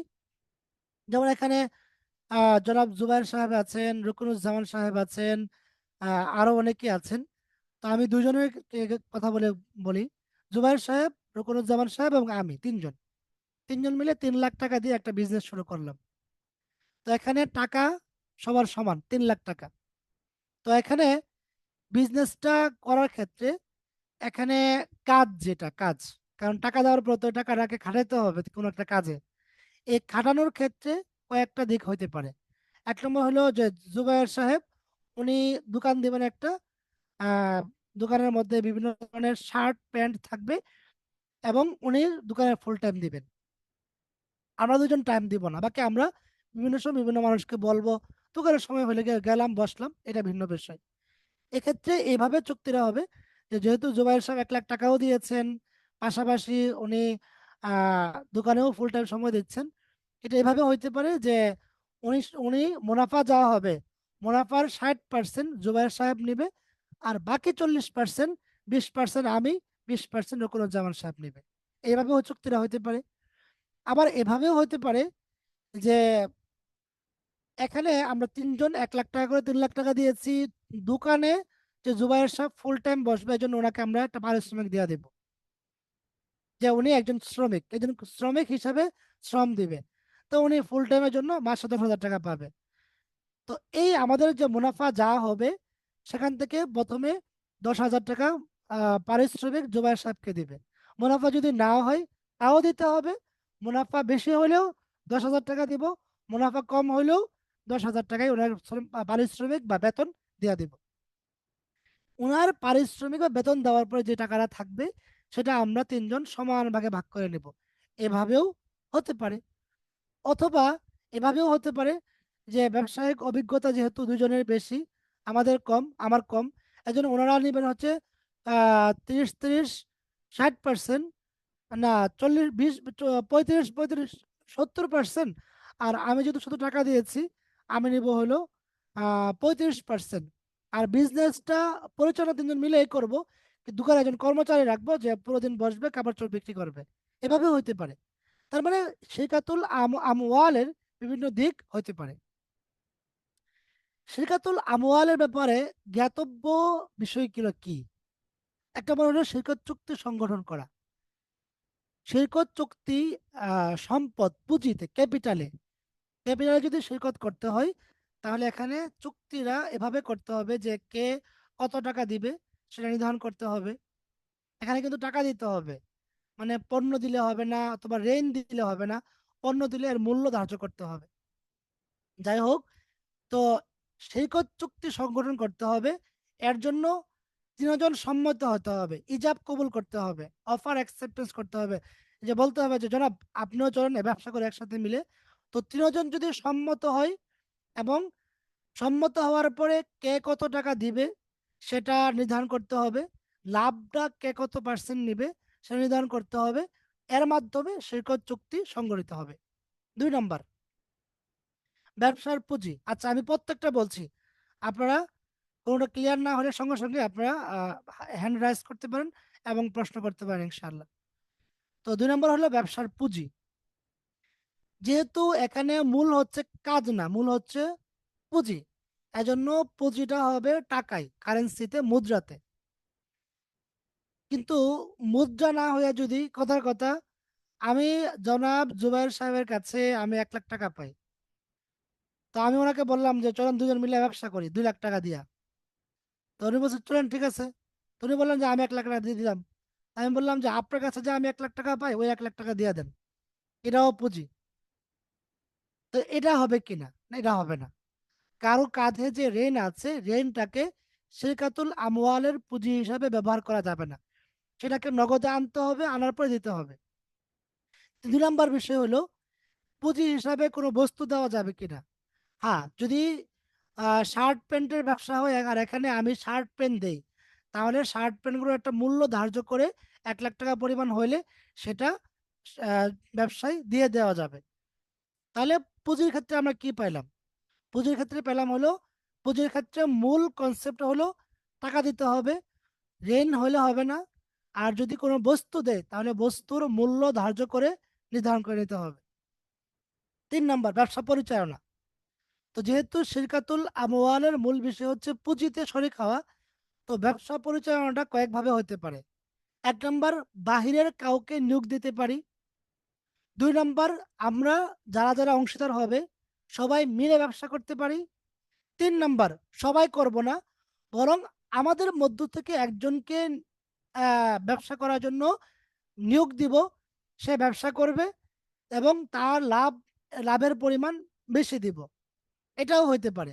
4 নম্বর, এটাও হইতে পারে যে আমাদের মানে অংশীদারদের মধ্য থেকে কোনো একজনকে পৃথক চুক্তিতে নিয়োগ দিব। সেক্ষেত্রে কি হবে, পার্থক্য কি হবে, মানে আমাদের মধ্য থেকে কোনো একজনকে নিয়োগ দিলাম, সে ব্যবসা পরিচালনা করবে, তার লাভ বাড়ায় দিলাম, লাভ বাড়ায় দিব, এটা। আর হচ্ছে পৃথক চুক্তিতে শ্রমিক হিসাবে নিয়োগ দেওয়া, পার্থক্যটা কি হবে? পার্থক্যটা হবে হলো, যদি আমাদের মধ্য থেকে একজন ব্যবসা করে তার লাভ বাড়ায় দেয়, তাহলে সে লাভ হলে লাভ পাবে, লাভ না হলে কিছুই পাবে না। আর যদি পৃথক চুক্তিতে আমাদের অংশীদারদের মধ্য থেকে কোনো একজনকে নিয়োগ দেওয়া হয়, তাহলে ব্যবসায় লাভ হোক লস হোক, মাস শেষে সে তার বেতন পেয়ে যাবে, বেতনের সাথে আর কোনো সম্পর্ক নাই। তাকে এই এই কাজ থেকে অব্যাহতিও দেওয়া যাবে, যে কোনো সময় অব্যাহতি দেওয়া যাবে, আবার রাখাও যাবে, সবকিছু করা যাবে যদি পৃথক চুক্তিতে আমরা তাকে নিয়োগ দেই। তাহলে ব্যবসা পরিচালনার পদ্ধতি আমরা কয়টা পেলাম? 3টা পেলাম। যে অন্য কাউকে নেওয়া যাবে, নিজেদের মধ্য থেকে কয়েকজন পরিচালনা করতে পারবে, তাকে মুনাফা বেশি দেওয়া হবে, অথবা নিজেদের মধ্য থেকে কোনো একজনকে পৃথক চুক্তিতে শ্রমিক হিসাবে, এমপ্লয়ি হিসাবে নিয়োগ দেওয়া যাবে। এই 4 নম্বর বিষয়, গ্যারান্টি ও নিরাপত্তা প্রদান। একজন শরিক আরেকজন শরিকের যে পুঁজি, এর নিরাপত্তা দিতে পারবে কিনা, যে দোস্ত তুমি টাকা দাও, সমস্যা নাই, তোমার 1 লাখ টাকা নিরাপত্তা আমি দিলাম। না, কোন শরিক অপর শরিকের পুঁজির নিরাপত্তা বা গ্যারান্টি দিতে পারবে না। আমি আবারও বলছি, শিরকাতুল আমওয়াল অথবা পুঁজিভিত্তিক যে শিরকত, এখানে কোনো এক শরিক অপর শরিকের অথবা সকল শরিক কোনো এক শরিকের এই পুঁজির নিরাপত্তা দিতে পারবে না, বরং লোকসান হলে অবশ্যই সবাইকে বহন করতে হবে। যদি নিরাপত্তা দেয় তাহলে এটার শিরকাতুল আমওয়াল থাকবে না। 5 নম্বর, মুনাফা বন্টন নীতিমালা। শিরকাতুল আমওয়ালে মুনাফা বন্টনটা কিভাবে হবে? পার্সেন্টেজ, মুনাফার পার্সেন্টেজ নির্ধারণ করে নিতে হবে। দেখেন আমি আবারও বলছি, পার্সেন্টেজটা কিসের হবে, পুঁজির না মুনাফার? কি বলেন? মুনাফার। মুনাফা। আচ্ছা, পুঁজির আর মুনাফার পার্সেন্টেজের পার্থক্যটা কি? মানে পুঁজির পার্থক্য পার্সেন্টেজ হলো নির্ধারণ করলে আর মুনাফার পার্সেন্টেজ নির্ধারণ করলে দুটো পার্থক্যটা প্রকাশিত হয় কোন জায়গায় এসে একটু বলবেন? যে প্রকাশ পাবে যদি বলে যে এই পুঁজির পার্সেন্ট যদি নির্ধারণ করে, তাহলে সেটা ওই পার্সেন্ট আর থাকছে না, নির্ধারিত হয়ে যাচ্ছে। কথার জি কথা সে 80 টাকাই পাবে, আরেকজনে 20 টাকাই পাবে, এই টাকাটা নির্ধারণ হয়ে যাবে যদি পুঁজির পার্সেন্ট নির্ধারণ করে। জি আর যদি মুনাফার পার্সেন্ট নির্ধারণ করে করে তাহলে এটা নির্ধারণ হবে না, এটা অজানা থাকবে। যত টাকাই আসবে তার মধ্য থেকে আমি এত টাকা পাবো, সেটা আবার কত টাকা হতে পারে সেটা আমার জানা নাই। জি জি, চমৎকার, জাযাকুমুল্লাহ। এই বিষয়টা সব ক্ষেত্রে প্রযোজ্য যে মুনাফা নির্ধারণ করা যাবে না। তার মানে হলো আমি যদি পুঁজির পার্সেন্টেজ নির্ধারণ করি তাহলে তো মুনাফা নির্ধারণ হয়ে গেল। আমি যদি 1 লাখ টাকা পুঁজি দেয় আর আমি বলি যে আমি 20% লাভ নিব, তাহলে 20% পুঁজির 20% হলো কত? পুঁজির 20 টাকা। 20% মানে 1 লাখ টাকা হলে 20,000 টাকা। তার জি মানে জি। হলো লাভ হোক অথবা না হোক আমাকে 20,000 দিতে হবে। বিষয়টা এরকম দাঁড়িয়ে যায়। এজন্য শিরকাতুল আমওয়ালের ক্ষেত্রে মুনাফা বন্টন নীতিমালা হলো এখানে মুনাফার পার্সেন্টেজ নির্ধারণ করা হবে, মানে যা মুনাফা হবে এর 20% আমি নিব, 20% তুমি নিবা, অমুক নেবে 20%, অমুক নেবে 25%, এভাবে ভাগ করা যেতে পারে। তো মুনাফা বন্টন সবসময় পার্সেন্টেজটা সবসময় মুনাফার হবে, পুঁজির হবে না, এটা সবসময় মনে রাখতে হবে। এরপরে মুনাফা বন্টন পদ্ধতি। মুনাফা বন্টন পদ্ধতিটা হলো, দেখেন মুনাফা বন্টন পদ্ধতিটা কয়েকভাবে হতে পারে। আমাদের অনেকে আছে যে বিজনেস গুলো লং টার্ম আছে, শর্ট টার্ম আছে। তো শর্ট টার্ম বিজনেস গুলোতে তো প্রতিদিনের লাভ প্রতিদিন ভাগ করা যায়, অথবা সপ্তাহ শেষে ভাগ করা যায়, অথবা মাস শেষে ভাগ করা যায়। মানে মানে শর্ট টার্ম যে বিজনেস গুলো আছে, কিন্তু অনেক লং টার্ম বিজনেস আছে যেটা মানে প্রত্যেক মাসে চাইলেও এটাকে হিসাব করা যায় না। যেমন একজন লাইব্রেরি দিবে, 5 জন মিলে একটা লাইব্রেরি দিয়েছে। এখন লাইব্রেরিতে তো প্রত্যেক মাসে এই টাকাগুলো প্রসেস হচ্ছে, মানে বই কেনা হচ্ছে, বই বিক্রি হচ্ছে, বর্তমানেও বই আছে। তো এখানে কিন্তু প্রত্যেক মাসে মুনাফা বন্টন করা যায় না, এবং মুনাফার মানে দেখেন বন্টন করতে হলে সব প্রত্যেক মাসে মাসে হিসাব করতে হবে, এক বিশাল ঝামেলার বিষয়। তো এক্ষেত্রে মুনাফা বন্টন পদ্ধতি কেমন হবে? এটা কয়েকভাবে হইতে পারে। একটা হলো শর্ট টার্ম যেগুলো তো ঠিক আছে, মুনাফা সব হিসাব করে পার্সেন্টেজ অনুযায়ী ভাগ করে নেওয়া যাবে। কিন্তু মুনাফা যদি লং টার্ম বিজনেস হয় তাহলে এখানে পার্শিয়াল মুনাফা দেওয়া যেতে পারে। মানে প্রত্যেক মাসে মাসে এই ব্যবসা থেকে কোথাও কোথাও 1 লাখ টাকা দেওয়ার 10 জন দিয়ে একটা লাইব্রেরি ব্যবসা শুরু করেছে। তো প্রত্যেক মাসে মাসে লাভ যা হচ্ছে এখান থেকে প্রত্যেকেই 2,000 টাকা করে লাভ নিচ্ছে, প্রত্যেকে 2,000 টাকা করে লাভ নিচ্ছে। তো এই 2,000 টাকা যে লাভ নিচ্ছে এটা কিন্তু পার্শিয়াল, এটা কিন্তু ফাইনাল না। তো বছর যখন শেষ হবে, শেষ হওয়ার পরে এরপরে ফাইনালি হিসাব করা হবে। হিসাব করার পরে দেখা যাবে যে একজন প্রত্যেকেই বছরে 24,000 টাকা লাভ নিয়েছে। এখন পুরো বছরে 12 মাসে 24,000 টাকা। এখন লাভ করার পরে মানে বছর শেষে যখন সব হিসাব কিতাব করা হলো, হিসাব কিতাব করার পর দেখা হলো যে পার্সেন্টেজ অনুযায়ী কেউ পাবে 25,000, কেউ পাবে 20,000, কেউ পাবে 18,000। তাহলে যে 18,000 প্রাপ্য সে 2,000 টাকা ফেরত দিয়ে দিবে, যে 25,000 প্রাপ্য সে আরো 5,000 নিবে, যে 22,000 প্রাপ্য সে আরো 2,000 টাকা মানে ফেরত দিবে, 1,000 টাকা মানে ইয়ে করবে। এইভাবে বছর শেষে ব্যালেন্স করা যাবে। তার মানে আমাদের সমাজে অনেকেই এরকম আছে যে বিভিন্ন ব্যবসায়ে এরা পুঁজি বিনিয়োগ করে, পুঁজি বিনিয়োগ করার পরে এরা চায় কি যে প্রত্যেক মাসে মাসে একটা লভ্যাংশ তাকে দেওয়া হোক। তো এইভাবে লভ্যাংশ দেওয়া যাবে, কিন্তু শর্ত থাকবে যে বছর শেষে মূল মুনাফা যা আসবে এটা যদি তুমি কম হয়ে থাকে তোমাকে আমি বাড়াই দিব, আর যদি বেশি হয়ে থাকে তুমি বেশি নিয়ে থাকো, মানে মুনাফা বেশি হয় নাই কিন্তু তাকে দেওয়া হয়ে গেছে বেশি, তাহলে এটা ফেরত দিতে হবে। এমনটা যদি হয় তাহলে মুনাফা বন্টন পদ্ধতি এটা সুযোগ আছে। আমাদের সমাজে বিশেষ করে যারা পেনশন পেয়ে যায়, তারা আসলে এককালীন টাকা হাতে পাওয়ার পরে টাকাটা কোনো কোথাও ব্যবসায় বিনিয়োগ করে ওরা মাসে মাসে একটা মানে পার্সিয়াল লভ্যাংশ চায় সংসার চলার জন্য। তো এটা দেওয়া যেতে পারে, কিন্তু কি হিসাবে দেওয়া হবে? এটা দেওয়া হবে হচ্ছে বছর শেষে মুনাফা যোগ করে, মানে মুনাফার ক্যালকুলেশন করে সে যদি কম পেয়ে থাকে তাকে বাড়ায় দিতে হবে, সে যদি বেশি নিয়ে থাকে তাকে ফেরত দিতে হবে। এটা হচ্ছে মুনাফা বন্টন পদ্ধতি। মুনাফা বন্টন না করা সুযোগ আছে কিনা, যেমন কথার কথা, আহ একটা রানিং যে বিজনেস গুলো হয়, রানিং বিজনেস গুলোতে মুনাফা যা হয় যা যদি মানে সম্পূর্ণ ভাগ করে দেওয়া হয়, হঠাৎ দেখা যাবে যে এমন লস হবে, মানে মূল ধরে চলে যায়। একজন্য রিজার্ভ ফান্ড তৈরি করা যায় কিনা, কি বলেন? আপনাদের কি মতামত? অবশ্যই রিজার্ভ ফান্ড থাকা উচিত। বাকিরা কি বলেন? রিজার্ভ মানে মুনাফা থেকে রিজার্ভ ফান্ড তৈরি করার সুযোগ আছে কিনা, আপনাদের কাছে কি মনে হয়? জি, আছে তো। জি, অবশ্যই আছে, এবং এটা মানে ভালো দিক, ব্যবসায়িক একটা ভালো পলিসি, গুড পলিসি এটা। এটা রিজার্ভ ফান্ড তৈরি করা এবং মুনাফা যা হবে তা পুরোটা আহ,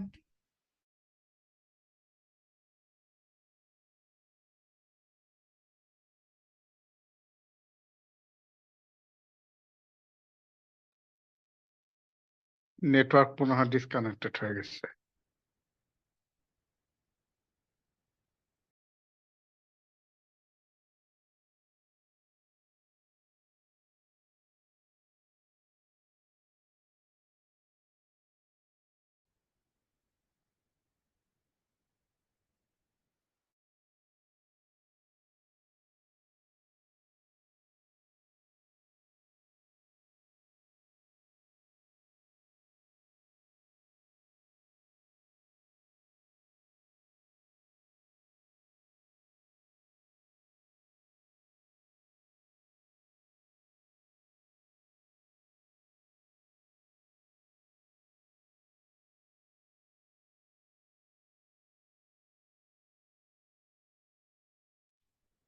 আমি আন্তরিকভাবে দুঃখ প্রকাশ করছি, আমার এখানে ইলেকট্রিসিটি চলে গিয়েছে, এই জন্য এটা চলে গিয়েছিল।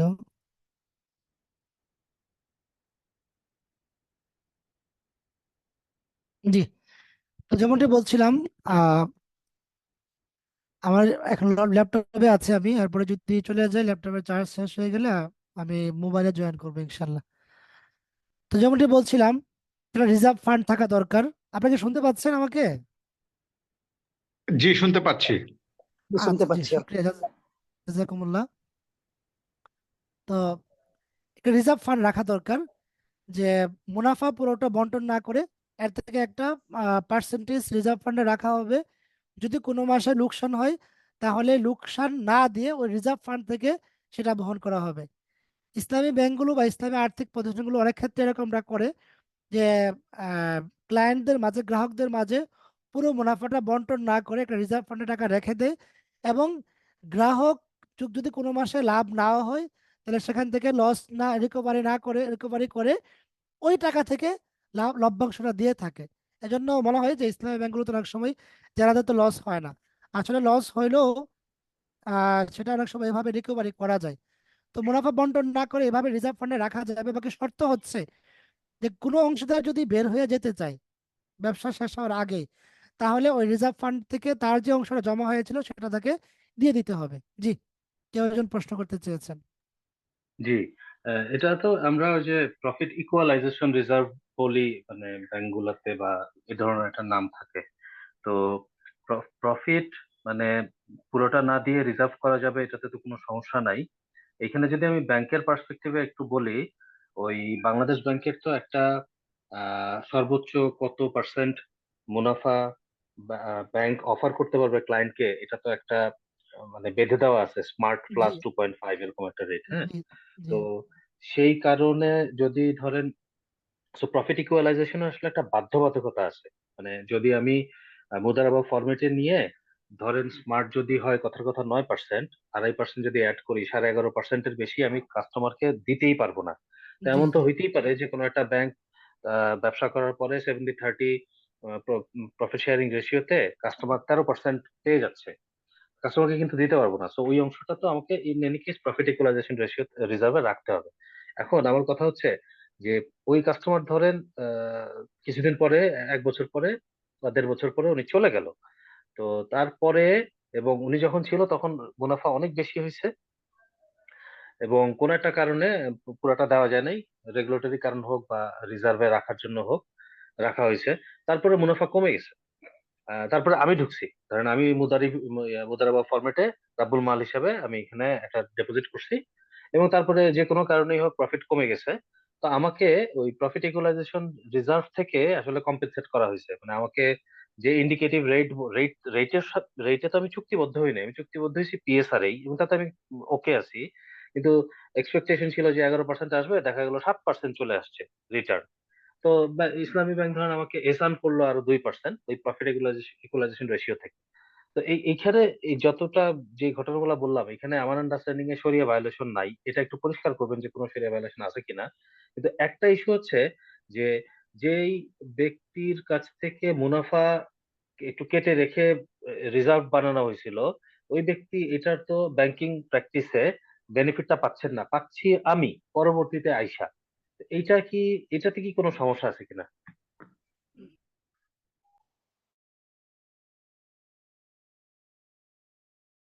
জি জি, আমার কথা কি বুঝতে পারা গেছে?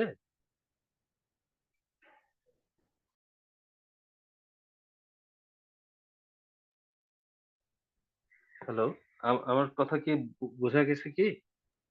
হ্যাঁ, উনি মনে হয় ডিসকানেক্টেড হয়ে গেছেন। ও আচ্ছা আচ্ছা, একটু ওয়েট করি তাহলে, ঠিক আছে ঠিক আছে।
জি, আপনি যেমনটি বলছিলেন ইসলামী ব্যাংকের ব্যাপারে বা ইসলামিক ফিনান্সিয়াল ইন্ডাস্ট্রির ব্যাপারে, এখানে আসলে চুক্তিটা যেভাবে হয় যে আপনাকে লাভ দেওয়াই হবে সর্বোচ্চ 11% চুক্তি হয়।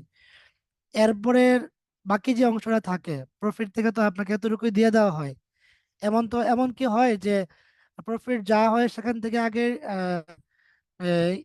রিজার্ভ ফান্ডে রেখে তারপরে 8% দেওয়া হয়, নাকি মানে ব্যক্তি যেটা প্রফিট হওয়ার পরে এর সামগ্রিক প্রফিটের 8% বা 11%, 11% ক্লায়েন্টকে দিয়ে দেওয়া হয়, বাকি টাকা থেকে ব্যাংক কতটুকু নিতে পারবে আর রিজার্ভ ফান্ডে কতগুলো রাখবে? এটা কি মানে কোনটা করা হয় যদি একটু বলতেন। আমি এক্স্যাক্টলি জানি না, মানে আমার মানে যেটা খুব স্বাভাবিকভাবে উম, মানে ধারণা করা যায় সেটা হচ্ছে, প্রথম কথা হচ্ছে যে আমি হায়েস্ট যত তাকে দিতে পারি স্মার্ট প্লাস 2.5 এই হিসাব করে, আমার যদি ওই পরিমাণ বা তার চেয়ে বেশি প্রফিট হয়ে যায়, তাহলে তো ওইটুকু আমি তাকে দিব। কারণ ওইটাও তাকে আসলে দেওয়া একটা ইন্ডিকেটিভ রেট। আমি যখন মুদারাবার ডিপোজিটটা নেই, তাকে তো আমি কি বলি যে ভাই 70% পিএসআর তোমাকে দিচ্ছি। তো 70% যদি 11.25 বা উইদিন দা স্মার্ট প্লাস 2.5 পার্সেন্টেজ হয়, তাহলে ওইটুকু তো তাকে আসলে দিতে হবে। দিতে তারপরে হবে, যদি হ্যাঁ। কিছু বাঁচে, সেটা আমি প্রফিট ইকুয়ালাইজেশন রিজার্ভে নিতে পারি। মানে আমার এক্সেস প্রফিট না হইলে আমি প্রথমে রিজার্ভে রাখবো, ওই ক্লায়েন্টকে বঞ্চিত করে 70% পিএসআর দিব না, এটা তো হইতে পারবে না। জি, জি। এই দৃষ্টিকোণ থেকে তো যদি এভাবে চিন্তা করা হয়, তাহলে এখানে অতিরিক্ত যেটা প্রফিটের অতিরিক্ত যেটা হয়েছে বা তার সাথে চুক্তি যেভাবে হয়েছে মুদারাবার মধ্যে, তো আপনার চুক্তিটা এভাবে হয় না, মানে যে এত এত টাকা দিব। মানে আমি আগেই বলছি যে আপনি যদি এখানে মুনাফার পার্সেন্টেজটা পুঁজির আনুপাতিক হারে নির্ধারণ করা হয়, তাহলে তো পুঁজি আহ মুনাফা বেশি হইলেও সে সমান পাবে, কম হইলেও একই পাবে। ব্যাংকগুলোতে কি হয়, 1 লাখে 1200 টাকা বা 800 টাকা 1000 টাকা পেয়ে থাকে।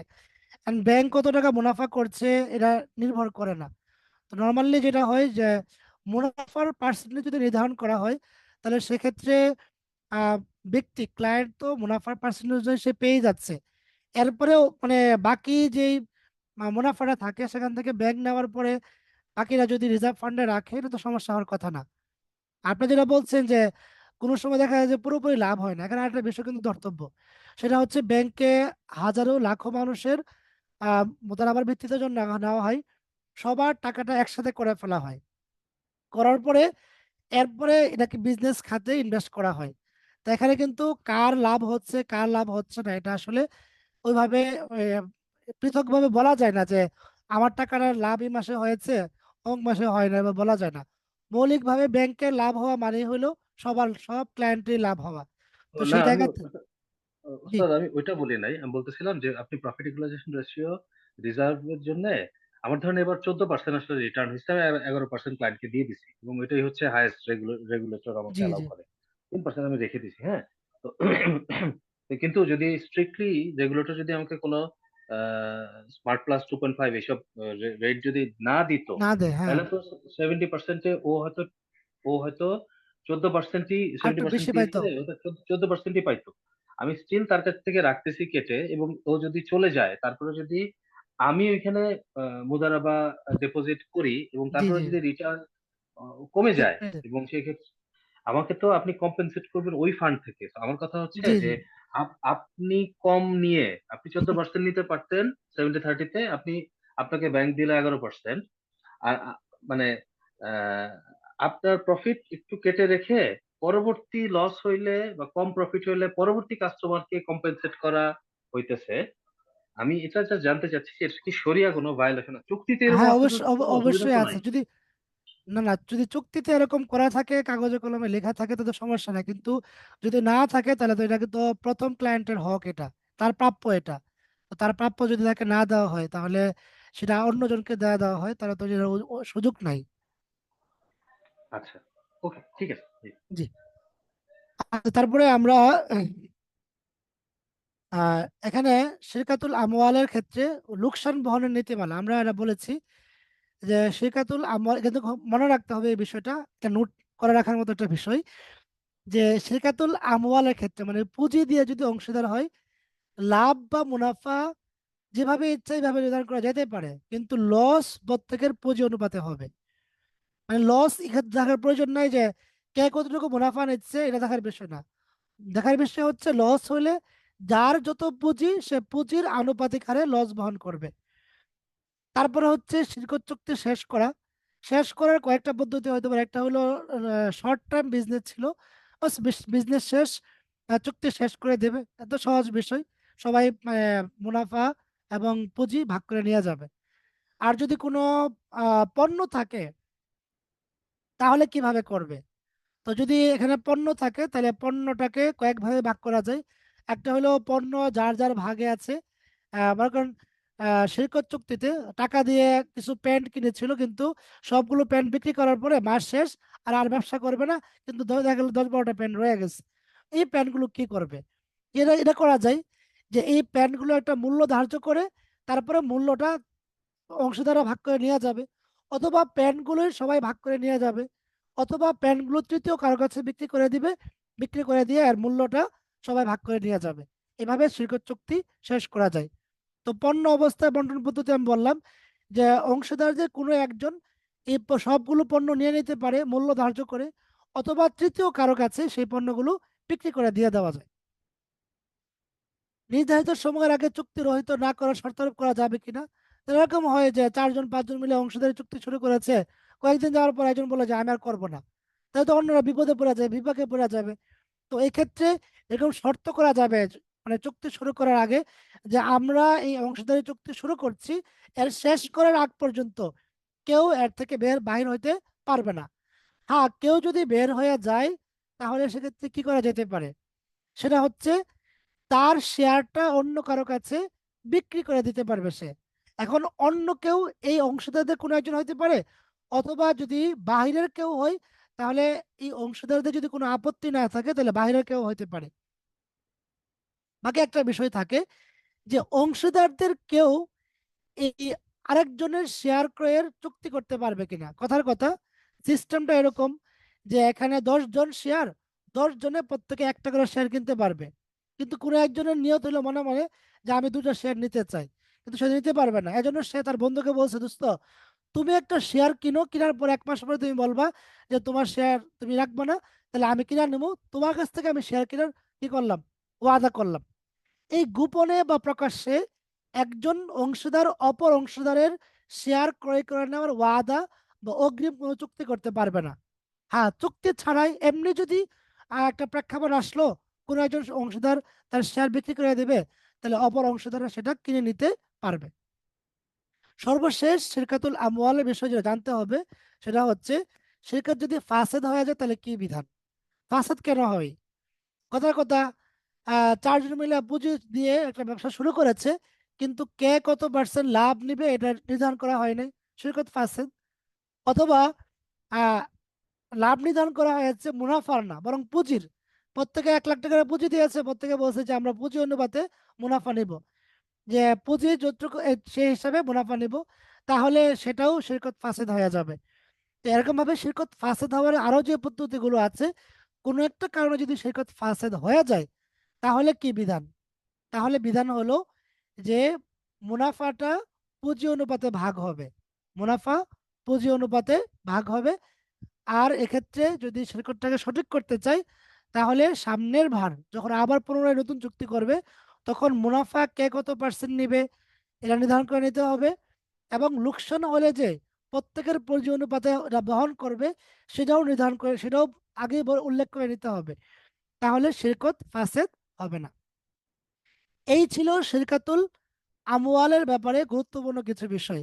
এবার আপনাদের কাছে কিছু উদাহরণ পেশ করব, আপনারা বলবেন যে এখানে শিরকাতুল আমওয়াল হয় কি হয় না। একজন একটা করে বলবেন, একজন দুইটা বলবেন না ইনশাল্লাহ। হুম, প্রথমটা কে বলবেন?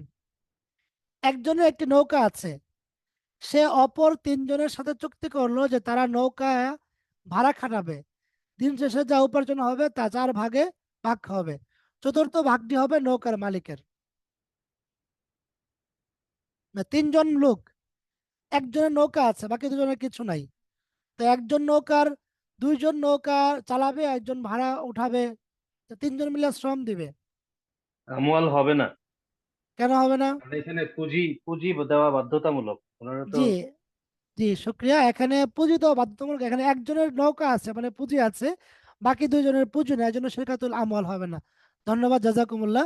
দ্বিতীয়টা একজন বলবেন। একজনের গাড়ি আছে, সে আরেকজনকে বললো তা ভাড়াই খাটাও, যা উপার্জন হবে তা সমান হারে ভাগ করে নিব। কি বলেন? এখানেও তো পুঁজি এটা দিচ্ছে আরেকজন দিচ্ছে না, তাহলে আমার তো হবে না। জি, শিরকাতুল আমাল হবে না। আচ্ছা, আমাল হবে, আমল না হলে আমাল হবে। আমাল মানে কাজের চুক্তি যেটা, এটা হবে। না, সেটা হচ্ছে না। সে তো হ্যাঁ, ও, সে তো ভাড়ায় খাটাবে, না, নিজে তো সেটা আর হতে পারে, হতে পারে। আমালও হচ্ছে না তো, কারণ যার গাড়ি আছে সে তো শ্রম দিচ্ছে না। জি জি, আমালও মা- হবে না, আমওয়ালও হবে না, কারণ হ্যাঁ, আমওয়াল হবে সেটাই, না, উভয়ের পুঁজি নাই। আমাল হবে না, উভয়ের কাজ নাই। কারণ কাজ এখন নাই, জি। একজনের কাজ আছে, আরেকজনের কাজ নাই, একজনের গাড়ি আছে, আরেকজন কাজ করতেছে। তো এটা হবে না, এটা ইজারা হবে, প্রথমটাও ইজারা করা যাবে। মানে যে ভাড়ায় মানে যে গাড়ি চালাবে তাকে পারিশ্রমিক দিয়ে দেওয়া হবে, বাকি যা মুনাফা হবে সব গাড়িওয়ালা পাবে। এমনি ভাবে যার নৌকা সে সব মুনাফা পাবে, আর বাকি যারা মানে খাটবে তারা পারিশ্রমিক পেয়ে যাবে, ন্যায্য পারিশ্রমিক পেয়ে যাবে। 3 নম্বর উদাহরণটা একজন বলবেন, একজনের ঘোড়া অপরজনের আসন, দুজন চুক্তি করলো উভয়ে যৌথভাবে তাদের উক্ত দুটি সম্পদ ভাড়ায় খাটাবে, যা উপার্জন হবে তা সমান হারে ভাগ করে নেবে। গুলিস্তানে এমন ঘোড়ার গাড়ি এখনো নজরে পড়ে। মানে একজনের ঘোড়া আর একজনের গাড়ি, মানে আসন আর কি। এখন দুজনেই শ্রম দিবে এখানে, এটা কি হবে? সেটা তো আমল হবে। দুজনেই ক্যাপিটাল দিচ্ছে এখানে আর কি। কি ঠিক আছে, বলেন? কথাটা, কারণ দুজনেরই ক্যাপিটাল আছে এখানে। আমল শিরকাতুল হবে, আমাল হবে। শিরকাতুল আমল। কি বলেন? আমল, আমল হবে এখানে। জি, দুইজনেরই তো এখানে তো ক্যাপিটাল দিচ্ছে। দুজনে শ্রম দিচ্ছে, শিরকতের আমাল দুজনেই হওয়ার কথা। শিরকাতুল না, দুজনে তো শ্রম দিচ্ছে না, দুজনে ইয়া শিরকাতুল দিচ্ছে, আমাল ক্যাপিটাল হবে। দিচ্ছে। আরো ভালো করে বুঝে বলেন। শিরকাত এই শিরকাতুল আমালে হবে, কারণ দুজনেই হচ্ছে আম, দুজনেই হচ্ছে মূলধন দিচ্ছে, এবং দুজন ভাড়ায় খাটাবে, খাটানোর পরে যা আসবে তা দুজন ভাগ করে নেবে সেই হিসাবে। হয় নাকি? জি জি। না, এখানেও হবে না। কেন হবে না, কে বলতে পারবেন?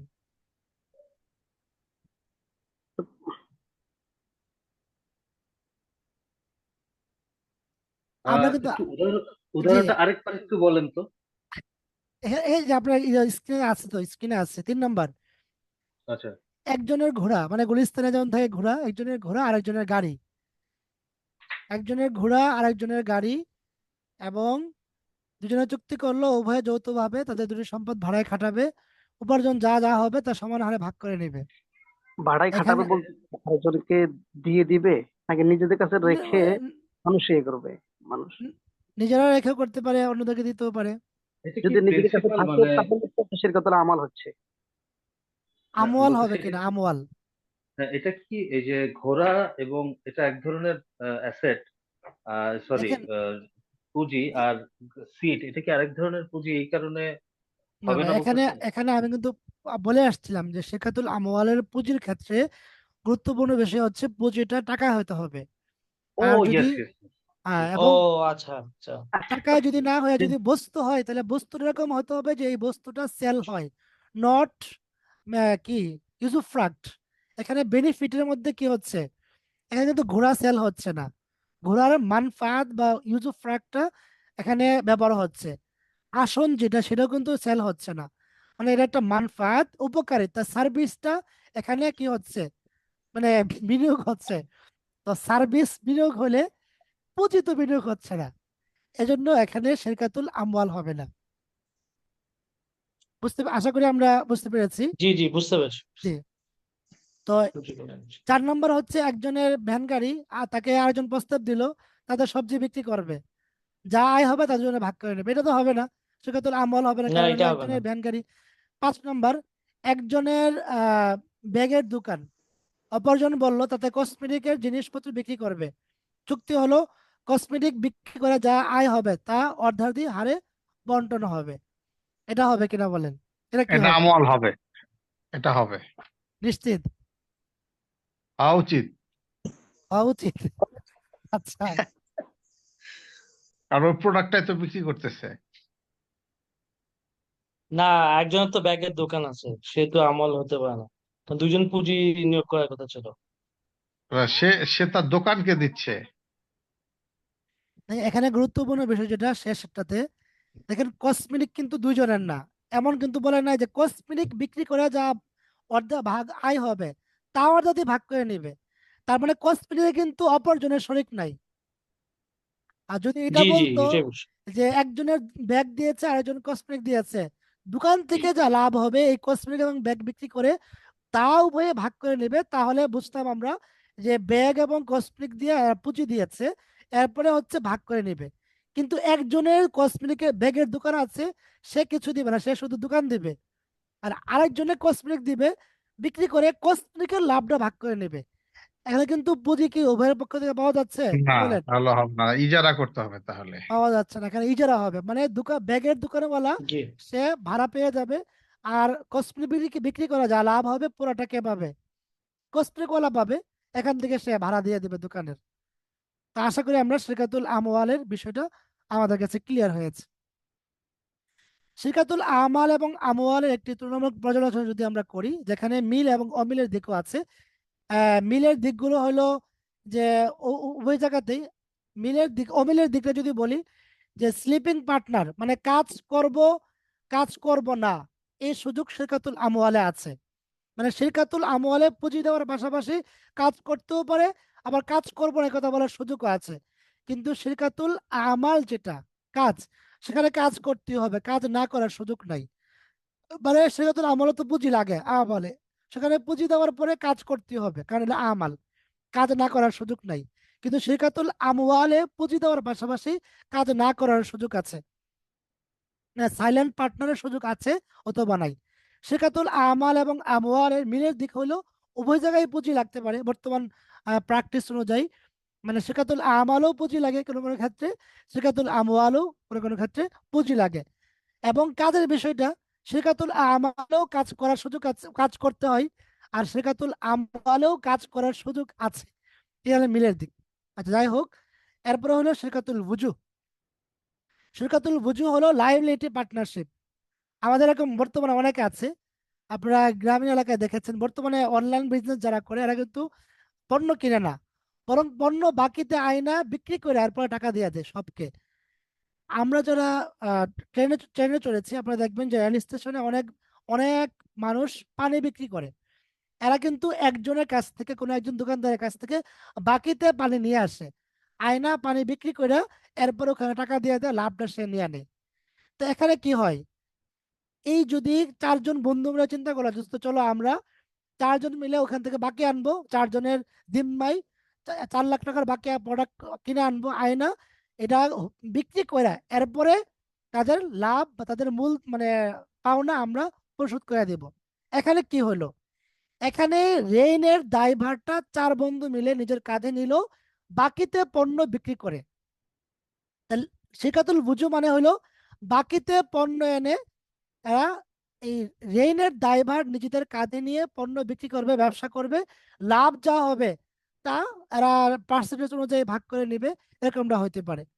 যেমন বিভিন্ন অনুষ্ঠান উপলক্ষে কি হয়, শর্ট টাইম দোকান দেয়, যেমন ইজতেমা হয়, ইজতেমাতে দেখা যায় অনেকে দোকান দিয়ে থাকে, বিশ্ব ইজতেমা হয়, অথবা বড় বড় মানে এই যে কি হয়, মানে মেলা হয়, বিভিন্ন মেলাতে কি করে, অনেকে আছে তাদের কোনো দোকান নাই, কিন্তু সেই বিভিন্ন দোকান থেকে বাকিতে মাল এনে যে ভাই মাল দেন, বিক্রি করে টাকা দিব, যা পণ্য ফেরত বাকি থাকে সেগুলো পণ্য ফেরত দিব। এরকম হয় না? অবশ্যই হয়। তো এখানে মূল কি থাকে, মূল হলো 4-5 জন মিলে ওরা বাকিতে পণ্য কিনে নিজেদের কাঁধে লাইবিলিটি নেই। তো এটা হচ্ছে লাইবিলিটি পার্টনারশিপ। তো এখানে বিষয় হচ্ছে মুনাফা, এই এই ধরনের পার্টনারশিপে মুনাফা কম বেশি হইতে পারে। ব্যবসা যে ভালো বোঝে সে মুনাফা বেশি নেবে, যে কম বুঝে সে কম নেবে হইতে পারে। কিন্তু লোকসান কি করবে, লোকসান হইলো যে যে যে পরিমাণ দায় নেবে সেই পরিমাণ লোকসান নেবে।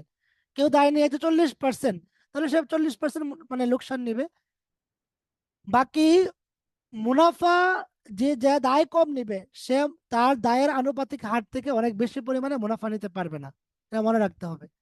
আচ্ছা, তার শিরকাতুল বুজুর ব্যাপারে আমাদের জানতে হবে কি, তাৎপর্য কি, তাৎপর্য হলো এটা অনেক গরিব মানুষ যাদের টাকা পয়সা থাকে না, এদের জন্য মূলত শিরকাতুল বুজু, যারা বাকিতে পণ্য কিনে তারপর বিক্রি করে টাকা দিয়ে থাকে। আমাদের গ্রামের অঞ্চলে এরকম আছে। চুক্তির বক্তব্য যেমন হবে, বক্তব্য এরকম হবে যে আমরা 4 জন মিলে এই 25% করে দায় নিয়ে আমরা তোমার কাছ থেকে বাকিতে পণ্য নিব, নেওয়ার পরে বিক্রি করে তোমাকে আমরা পণ্যের মূল্য দিয়ে দিব, আর লাভ যা হবে তা 4জন 25% করে ভাগ করে নিব, অথবা একজন বললো যে আমি নিব হলো 30%, বাকিরা তোমরা ভাগ করে নেবা, এটাও হতে পারে। দায় গ্রহণ, দায় গ্রহণ সবাই করতে হবে। কোনো একজন যদি বলে যে না আমি কোনো দায় দায়িত্ব নিব না, আমি শুধু আসি ব্যবসা করব, তাহলে শেখাতুল বুঝু হবে না। দায় অবশ্যই সবাইকে নিতে হবে। মুনাফা, মুনাফা কম বেশি হতে পারে। লোকসান, লোকসানটা আসলে আহ বললাম না, দায় অনুপাতে লোকসান নিতে হবে।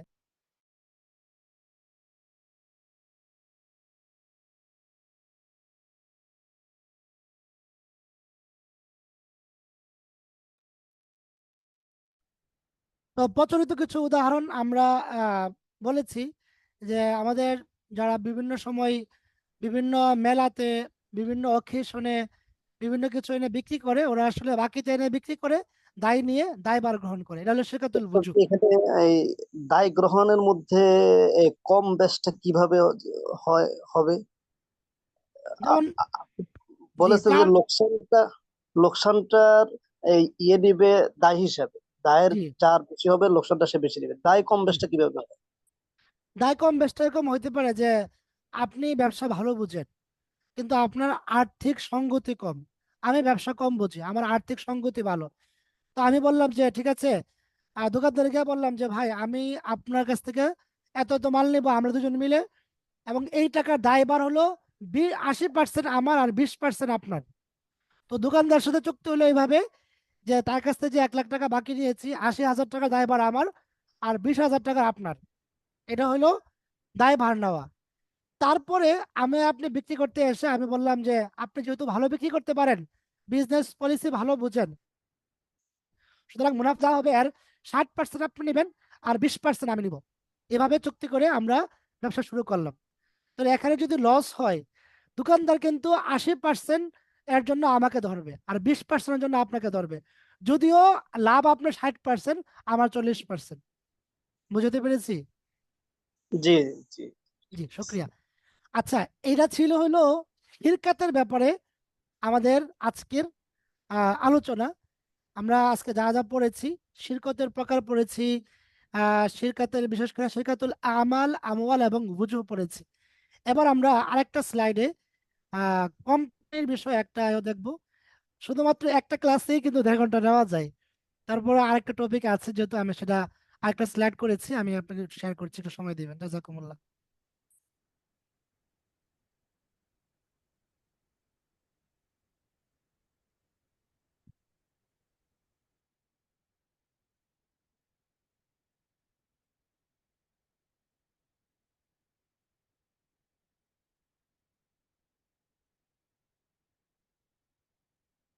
আমি আশা করছি আপনারা দেখতে পাচ্ছেন।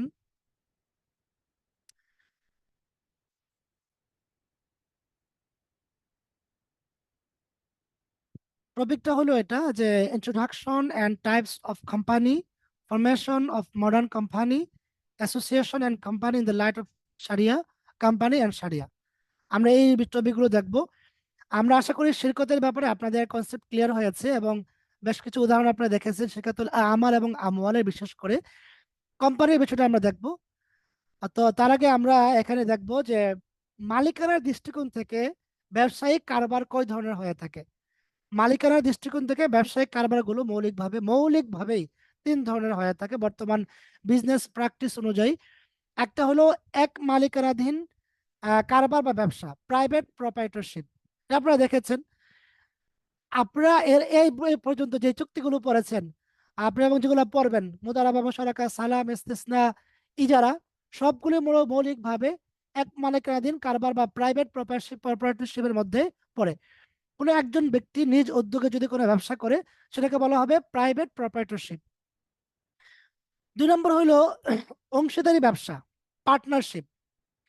এতক্ষণ আপনারা পার্টনারশিপের বিষয়টা পড়েছেন, যে পার্টনারশিপ বিজনেস হইলে এটা হয় শিরকাতুল আমাল হবে, আর না হয় শিরকাতুল আমওয়াল হবে।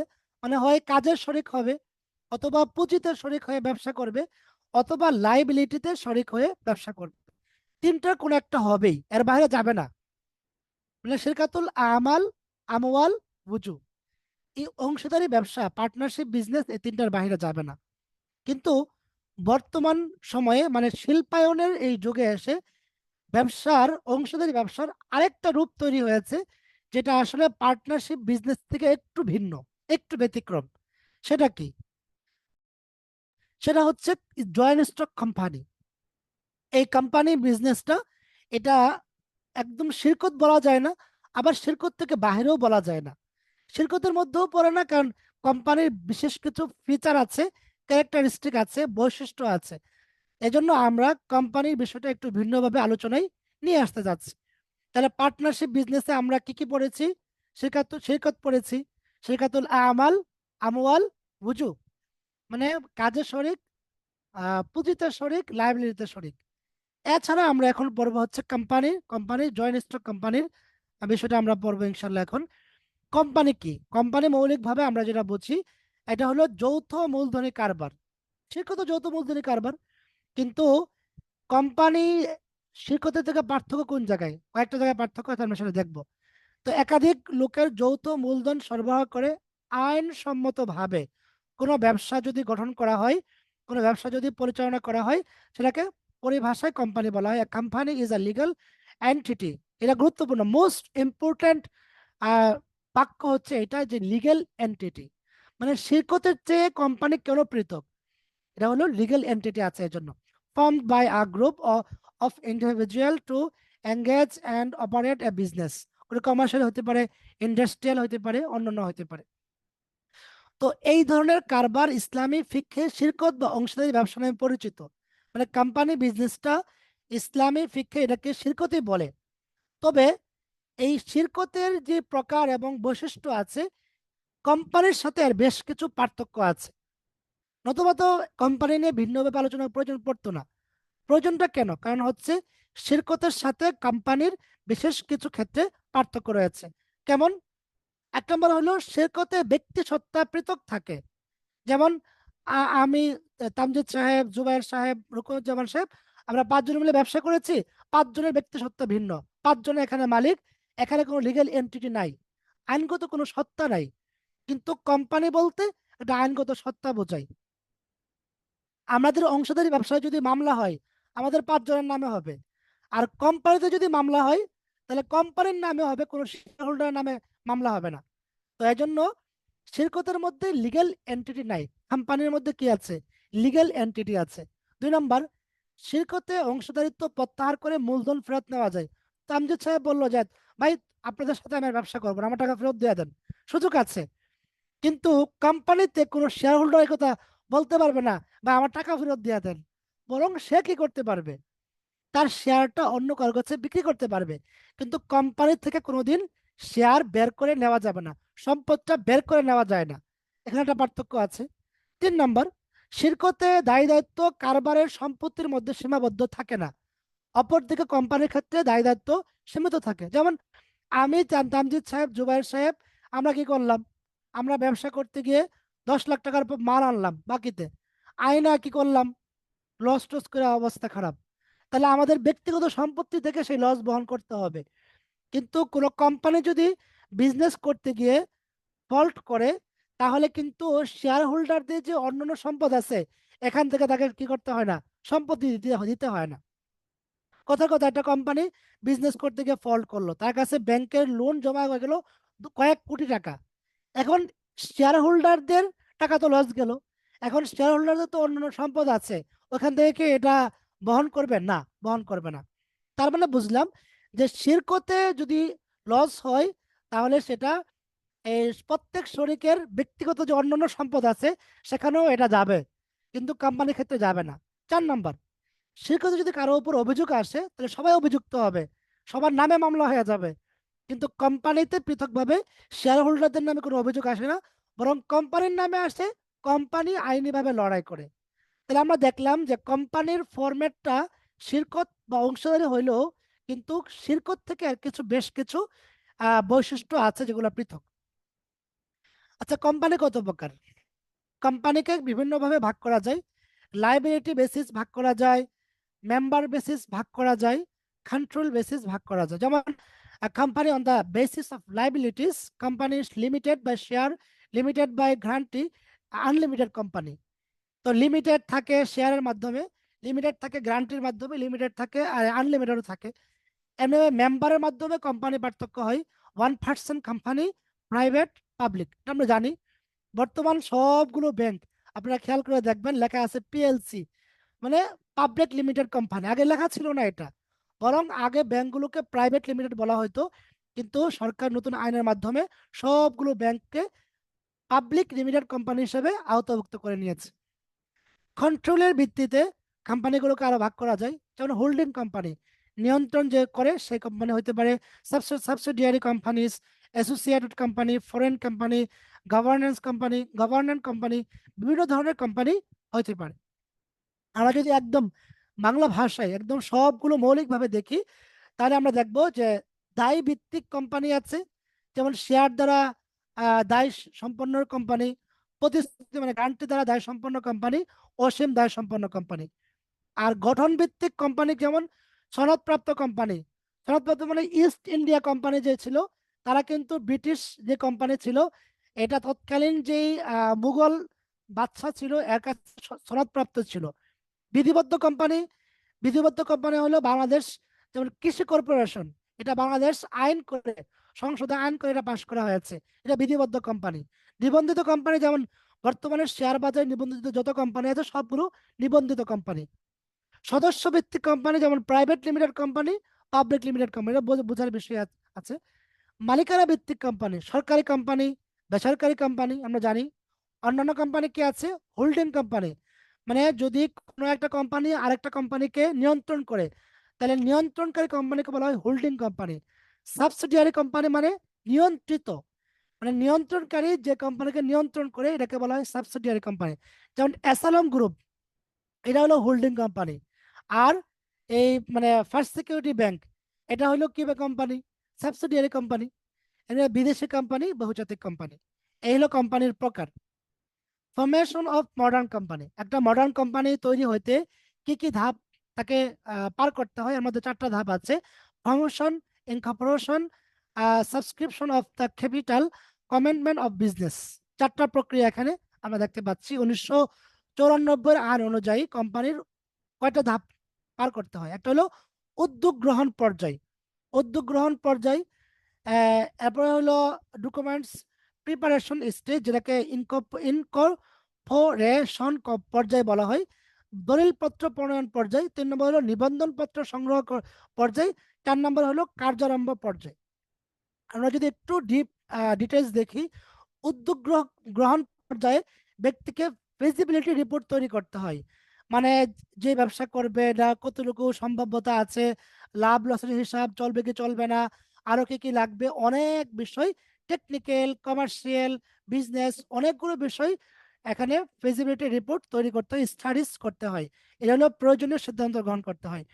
2 নম্বর হলো নামের ছাড়পত্র নিতে হয়, কোম্পানিরা যে নামে করবো সেই নামে ছাড়পত্র নিতে হয়।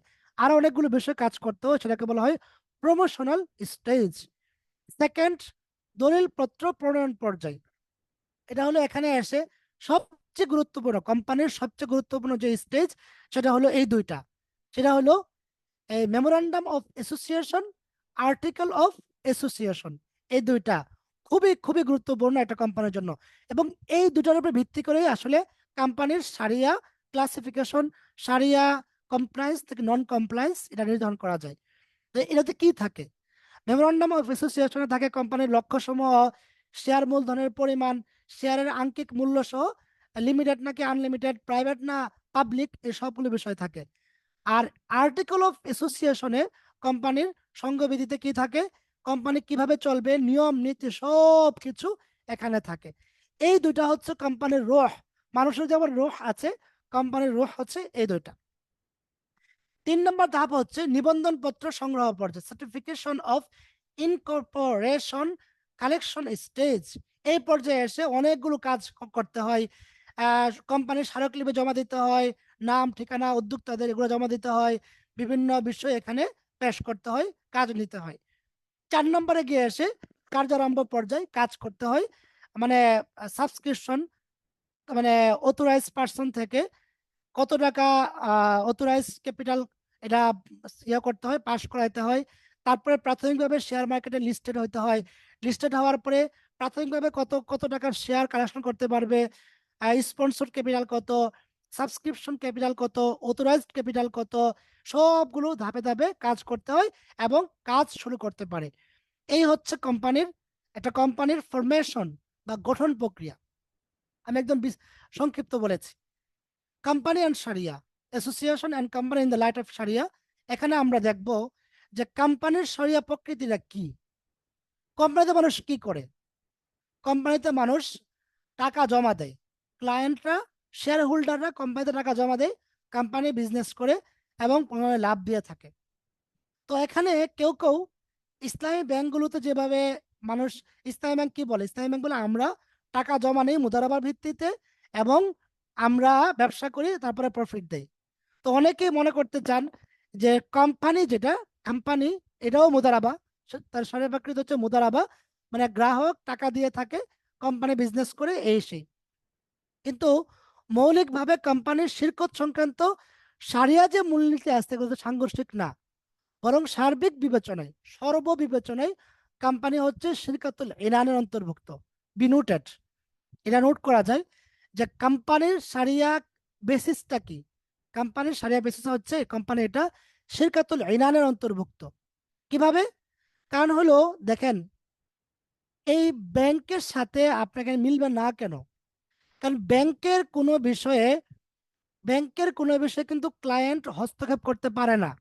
ব্যাংক ক্লায়েন্টের কাছে কোনো ধরনের জবাবদিহিতা, জেনারেল অডিট, অন্যান্য বিষয় কোনো কিছুই পেশ করতে বাধ্য থাকে না। কিন্তু কোম্পানির ক্ষেত্রে কি হয়? বছরে একবার সব এই যে শেয়ার হোল্ডারদের সামনে এদের রিপোর্ট পেশ করতে হয়। এখানে কোম্পানি পরিচালনা করার জন্য শেয়ার হোল্ডারদের পক্ষ থেকে বোর্ড অফ ডিরেক্টরস নির্ধারণ করে দেওয়া হয়। তার মানে এটা ওয়াকিল। তার মানে এখানে সবাই শরিক, কোম্পানিতে সবাই শরিক। বাকি কোম্পানির পরিচালনার জন্য একে শিরকাতুল আমওয়াল বলা যায়, কোম্পানিকে শিরকাতুল আমওয়াল বলা যায়। কিভাবে? আমরা বলেছিলাম যে কোম্পানি শিরকাতুল আমওয়ালের পরিচালনা পদ্ধতি কেমন হইতে পারে। তো শিরকাতুল আমওয়ালের পরিচালনা পদ্ধতি হইতে পারে এরকম যে শেয়ার হোল্ডারদের মধ্য থেকে একজন হবে, অথবা শেয়ার হোল্ডাররা সবাই মিলে বাহিরের কাউকে পরিচালনার জন্য নিযুক্ত করবে, দক্ষ কাউকে নিযুক্ত করবে, এটাও হইতে পারে, অথবা নিজেদের থেকে কাউকে নিযুক্ত করতে পারে। তো কোম্পানিতে কি হয়? কোম্পানির মূল উদ্যোক্তাদেরকে অন্যান্য শেয়ার হোল্ডাররা এরা কি করে? কোম্পানি পরিচালনার জন্য বোর্ড অফ ডিরেক্টর হিসেবে নিয়োগ করে এবং অন্যান্য কাজ পরিচালনার জন্য বিভিন্ন শ্রমিক রাখা হয়। তো মৌলিকভাবে কোম্পানির সারিয়া তাকিফ হচ্ছে এটা। কোম্পানি হলো শিরকাতুল ইনান, শিরকাতুল আমওয়ালের অন্তর্ভুক্ত। যারা মুদারাবা বলতে চেয়েছিল এটা সঠিক না, কারণ এখানে তো মুদারাবা দুটা পক্ষ হয় না, কোম্পানি থেকে দুটা পক্ষ হয় না, বরং কোম্পানিতে সবাই শরিক, এদের পক্ষ থেকে ওয়াকিল নিযুক্ত করা হয় কাজ আঞ্জাম দেওয়ার জন্য। বাকি দুটা বিষয় থাকে। আপনি বলবেন যে কোম্পানির শিরকাতুল ইনান, তাহলে শিরকাতের মধ্যে তো কি নাই? লিমিটেড আনলিমিটেড নাই। শিরকাতুল ইনানের মধ্যে কি হয়? লস হইলে প্রত্যেক শরিকের অন্যান্য সম্পদেও হস্তক্ষেপ হয়, কিন্তু কোম্পানি তো লিমিটেড থাকে। এমনি ভাবে কোম্পানির মধ্যে তো আইনগত সত্তা আছে, কিন্তু শিরকত তো আইনি সত্তা নাই, তাহলে এটা কেমনে হলো? তো আমাদের দেখতে হবে কয়টা বিষয়। কোম্পানির ক্ষেত্রে আমাদের যে শিরকতুল ইনানের অন্তর্ভুক্ত হওয়ার পরে আমাদের দুটা বিষয় ভিন্নভাবে দেখতে হচ্ছে। একটা হলো কোম্পানির আইনগত সত্তা, এটা সারা দৃষ্টিকোণ থেকে সমস্যাযুক্ত কিনা। 2 নম্বর দেখতে হবে কোম্পানি লিমিটেড হওয়াটা সমস্যা কিনা। কারণ শিরকতুল ইনান লিমিটেড না, এটা আনলিমিটেড। মানে ব্যবসায় লস হইলে আপনার অন্য যে পুঁজি আছে এখান থেকেও টাকা আছে, বাড়িঘর বিক্রি করে আইনা হইলো লস কভার করতে হবে। কেন? কেন হলো এটা লিমিটেড না, কিন্তু কোম্পানি তো লিমিটেড। এটা কি করণীয়? তো এই ক্ষেত্রে আমরা যদি দেখি যে লিগ্যাল এন্টিটির কোনো অস্তিত্ব শরিয়াতে আছে কিনা। আপনি যে কোম্পানিকে লিগ্যাল এন্টিটি বলতেছেন, এর আগে শরিয়াতে তাকিফ আছে কিনা? হ্যাঁ আছে। শিরকতের মধ্যে পৃথকভাবে যদিও আইনগত সত্তা নাই, কিন্তু কোম্পানির মধ্যে আছে, এবং এই কোম্পানির আইনগত সত্তার ব্যাখ্যা দেখতে হবে। আইনগত সত্তা মানে কি? কে বলতে পারেন লিগ্যাল এন্টিটির মানে কি? ব্যক্তি যে লিগ্যাল এন্টিটি হচ্ছে আইনগতভাবে কোম্পানিকে একটা ব্যক্তি হিসেবে বিবেচনা করা হয়। বিবেচনা করা মানে সে অন্যের অধীনে কোনো কিছু ধার্য করতে পারবে, অনিবার্য করতে পারবে, আবার সে নিজের উপরেও অনিবার্য করতে পারবে। মানে অ্যাজ এ একটা এন্টিটি। তো আমরা এখানে দেখতেছি আইনগত সত্তার ব্যাখ্যা ডক্টর মুস্তফা জারকা রাহিমাহুল্লাহ লিখেছেন যে আইনগত সত্তা বলতে বোঝানো হয় এমন একটি সত্তাকে যা কিছু বাস্তব ব্যক্তি ও সম্প্রদায়ের সাহায্যে গঠিত হয়, কারণ শেয়ার হোল্ডারদের সাহায্যে মূলত কোম্পানি গঠিত হয়। তো আইনগত দিক থেকে তার জন্য স্বতন্ত্র বিধান জারি হয় এবং শেয়ার উপযুক্ত হয়ে ওঠে, কারণ মামলা কিন্তু কোম্পানির নামে হয়, শেয়ার হোল্ডারদের নামে হয় না। তার উপর কোনো বিষয় অনিবার্য করা হবে, তদ্রূপ সে নিজেও কোনো কিছু অনিবার্য করতে পারবে। কোম্পানি কি হয়, কোম্পানি কারোর নামে মামলা করতে পারে। হ্যাঁ, কোম্পানির পক্ষ থেকে মামলা কেউ না কেউ লড়ে, কিন্তু কোম্পানি একটা লিগ্যাল এন্টিটি। তো এরা হচ্ছে আইনগত সত্তার ব্যাখ্যা। এখন বিষয় হলো এই লিগ্যাল এন্টিটির কোনো আহ অবস্থান শরীয়তে আছে কিনা, এই ধরনের কোনো দৃষ্টান্ত আছে কিনা। তো সেদিকে আমরা যদি যাই, আমরা দেখবো যে হ্যাঁ, দৃষ্টান্ত অবশ্যই আছে। যেমন ওয়াকফ। আমরা যে মসজিদ, আমাদের যে মসজিদ, এটা তো ওয়াকফ সম্পত্তি, এর মালিক কে? এটা তো শিরকাতুল ইবাহা, সবাই মালিক, সার্বজনীন মালিকানা। কিন্তু মসজিদ কিন্তু কি করতে পারে, মামলা করতে পারে। আপনি কি করলেন, মসজিদের একটা জায়গা দখল করে নিলেন, কি করবে, এই মসজিদ এটা অ্যাজ এ লিগ্যাল এন্টিটি আপনার মামলা করে দেবে। মসজিদে তো মালিকানা নাই, তাহলে মসজিদের ফ্যান নিয়ে গেল, মসজিদের এসি গুলো নিয়ে গেল, মামলা করবে কে? মসজিদে করবে। হ্যাঁ, মসজিদের পক্ষ থেকে মুতাওয়াল্লি করে অথবা কেউ না কেউ করে, কিন্তু এজ এ লিগ্যাল এন্টিটি কে? মসজিদ একটা লিগ্যাল এন্টিটি। তার মানে আমরা পেয়ে গেলাম শরীয়তে লিগ্যাল এন্টিটির একটা অবস্থান আছে, যেমন ওয়াকফ। এমনি ভাবে লিগ্যাল এন্টিটির মালিকানা কার? আরেকটা দৃষ্টান্ত কেমন আছে, বাইতুল মাল। এই যে রিজার্ভ, দেশের রিজার্ভ কার? আমার, আপনার, আমাদের সকলের। তা আপনি কি বলতে পারবেন যে ভাই রিজার্ভ তো আমাদের, আমারটা আবার দিয়ে দাও? আপনি নিয়ে আসতে পারবেন না? আনতে পারবেন না। কেন? কারণ এই বাইতুল মালের মানে মানে রাষ্ট্রীয় কোষাগারের যে সম্পদ আছে, এটা জনগণের সকলের অধিকার রয়েছে। তো প্রত্যেক ব্যক্তি সে মালিকানা দাবি করতে পারে না। সেই সম্পত্তির মালিক বাইতুল মালই হয়। বোঝা গেল, বাইতুল মালও একটি আইনগত সত্তা। এজন্য বাইতুল মালের সম্পদ কোনো ব্যক্তি ভোগ করলে বাইতুল মাল তার বিরুদ্ধে মামলা করতে পারে। রাষ্ট্রীয় কোষাগারের কোনো সম্পদ কেউ যদি ভোগ করে, যদিও এটা তার, মানে আমাদেরই এটা, তাই না? রাষ্ট্রীয় কোষাগার তো আমাদেরই, আমরাই মালিক। কিন্তু কেউ যদি এটা অন্যায়ভাবে হস্তক্ষেপ করে, রাষ্ট্রীয় কোষাগার এজ এ লিগ্যাল এন্টিটি মামলা করতে পারে। তারপরে আমরা কি পাইলাম, কোম্পানি লিগ্যাল এন্টিটি হওয়াটা শরিয়ার দৃষ্টিকোণ থেকে সমস্যা না। লিগ্যাল এন্টিটি হওয়ার পরও এটা শিরকতের অন্তর্ভুক্ত হইতে পারে, এবং এই লিগ্যাল এন্টিটির উদাহরণ শরীয়তে আছে। 2 নম্বর বাকি থাকলো লিমিটেড হওয়া। শিরকতে তো লিমিটেড বলতে কিছু নাই। এখন কোম্পানি তো লিমিটেড, কারণ কোম্পানি যদি লস হয় তাহলে শেয়ার হোল্ডারদের যে ব্যক্তিগত, যেমন কথার কথা, জনাব জুবাইর সাহেব এবং রুকনুজ্জামান সাহেব, আশিক সাহেব তিনজন মিলে একটা কোম্পানি দিল। তো কোম্পানি দেওয়ার পরে কোম্পানি লস হইলো। এখন ব্যাংকে এই জুবাইর সাহেব, আশিক সাহেব এবং রুকনুজ্জামান সাহেবের যে অন্যান্য ব্যক্তিগত সম্পত্তি আছে, সেখানে হস্তক্ষেপ করতে পারবে? জিন্দিগিতেও পারবে না। লিমিটেড কোম্পানি, কারণ দায় সীমিত, কোম্পানির মধ্যে সীমিত। কোম্পানি যদি দেউলিয়া ঘোষণা হয় তাহলে কিছুই করার নাই। এদের যে ব্যক্তিগত সম্পত্তি আছে, এখানে হস্তক্ষেপ করা যাবে না। এটা হলো যে লিমিটেড হওয়ার অর্থ। তাহলে লিমিটেড হওয়ার অর্থ হলো কোম্পানির পার্টনারগণ কোম্পানির ঋণ বা লোকসানের দায় ব্যক্তিগতভাবে বহন করবেন। হ্যাঁ, সবাই মিলে করবে, সবাই মিলে করার পরে যদি আর না, এরপরে কাভার না হয়, তাহলে কিছুই করার নাই। তো এই লিমিটেড হওয়ার দৃষ্টান্ত শরীয়তে আছে কিনা? হ্যাঁ, আছে। কেমন? যেমন আপনার একটা গোলামের উদাহরণটা আছে। সর্বপ্রথম ফাতেমা মোহাম্মদ লখনবী রাহিমাহুল্লাহ লিখেছেন যে, যেমন কোম্পানি, আমার আপনার সবার পক্ষ থেকে একটা কোম্পানি চালু করা হলো, কোম্পানিকে বিজনেস করার অনুমতি দেওয়া হলো, এবং এটা বলে দেওয়া হলো কোম্পানি লিমিটেড। মানে কোম্পানি যদি লস হয় তাহলে এটা আমার ব্যক্তিগত সম্পত্তিতে আসবে না, তাই মূল্য পরিমাণে। উদাহরণটা কেমন? যেমন আগের যুগে যারা গোলাম ছিল, গোলাম 2 ধরনের ছিল, একটা হলো আব্দু মাআযুন, আরটা হলো আব্দু মুতলাক। এক ধরনের গোলাম যাদের ব্যবসা করার অনুমতি থাকতো না, আর আরেক ধরনের গোলাম ছিল যাদেরকে মালিক অনুমতি দিত ব্যবসা করার জন্য।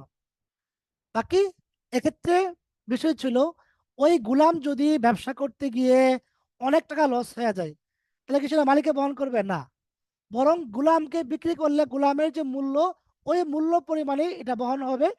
কোনো কারণে যদি গোলামে ব্যবসা করতে গিয়ে অনেক টাকা লস করে ফেলে এবং গোলামকে বিক্রি করার পরে যে মূল্য আসে সেটা দিয়েও ওই লস রিকভার করা না যায়, তাহলে এক্ষেত্রে গোলামের যে মালিক এর কিছু করার নাই। সেম আপনি কোম্পানির সাথে মিলান, যে কোম্পানির শেয়ার হোল্ডাররা সবাই মিলে কোম্পানিকে বললো যে কোম্পানি বিজনেস করবে।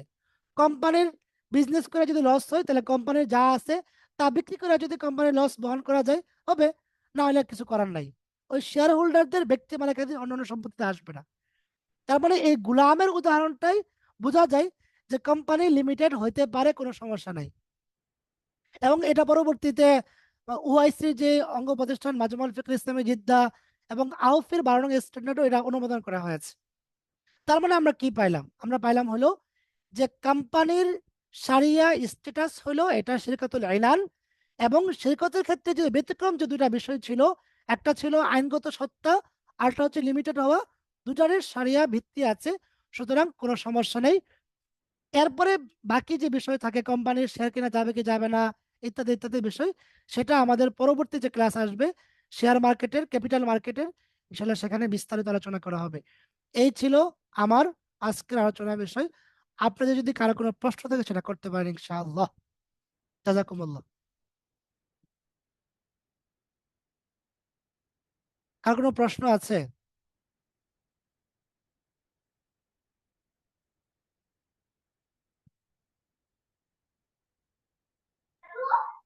আলোচনার মাঝখানে একটু করে ফেলছি এই মুহূর্তে আমার জি, নাই।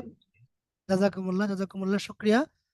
আশা করি আপনারা ক্লাসটা বুঝতে পেরেছেন। এরপর যদি কোনো বিষয় থাকে, কোয়েরি থাকে, গ্রুপে করলে ইনশাল্লাহ আমি আজ থাকবো, ইনশাল্লাহ উত্তর দিয়ে দেবো ইনশাল্লাহ। জাযাকুমুল্লাহ সময় দেওয়ার জন্য। প্রাণবন্ত একটি ক্লাস হয়েছে আপনাদের স্বতঃস্ফূর্ত অংশগ্রহণের কারণে। সবাইকে আন্তরিক শুভেচ্ছা। জাযাকুমুল্লাহ। আসসালামু আলাইকুম ওয়া রাহমাতুল্লাহি ওয়া বারাকাতুহু।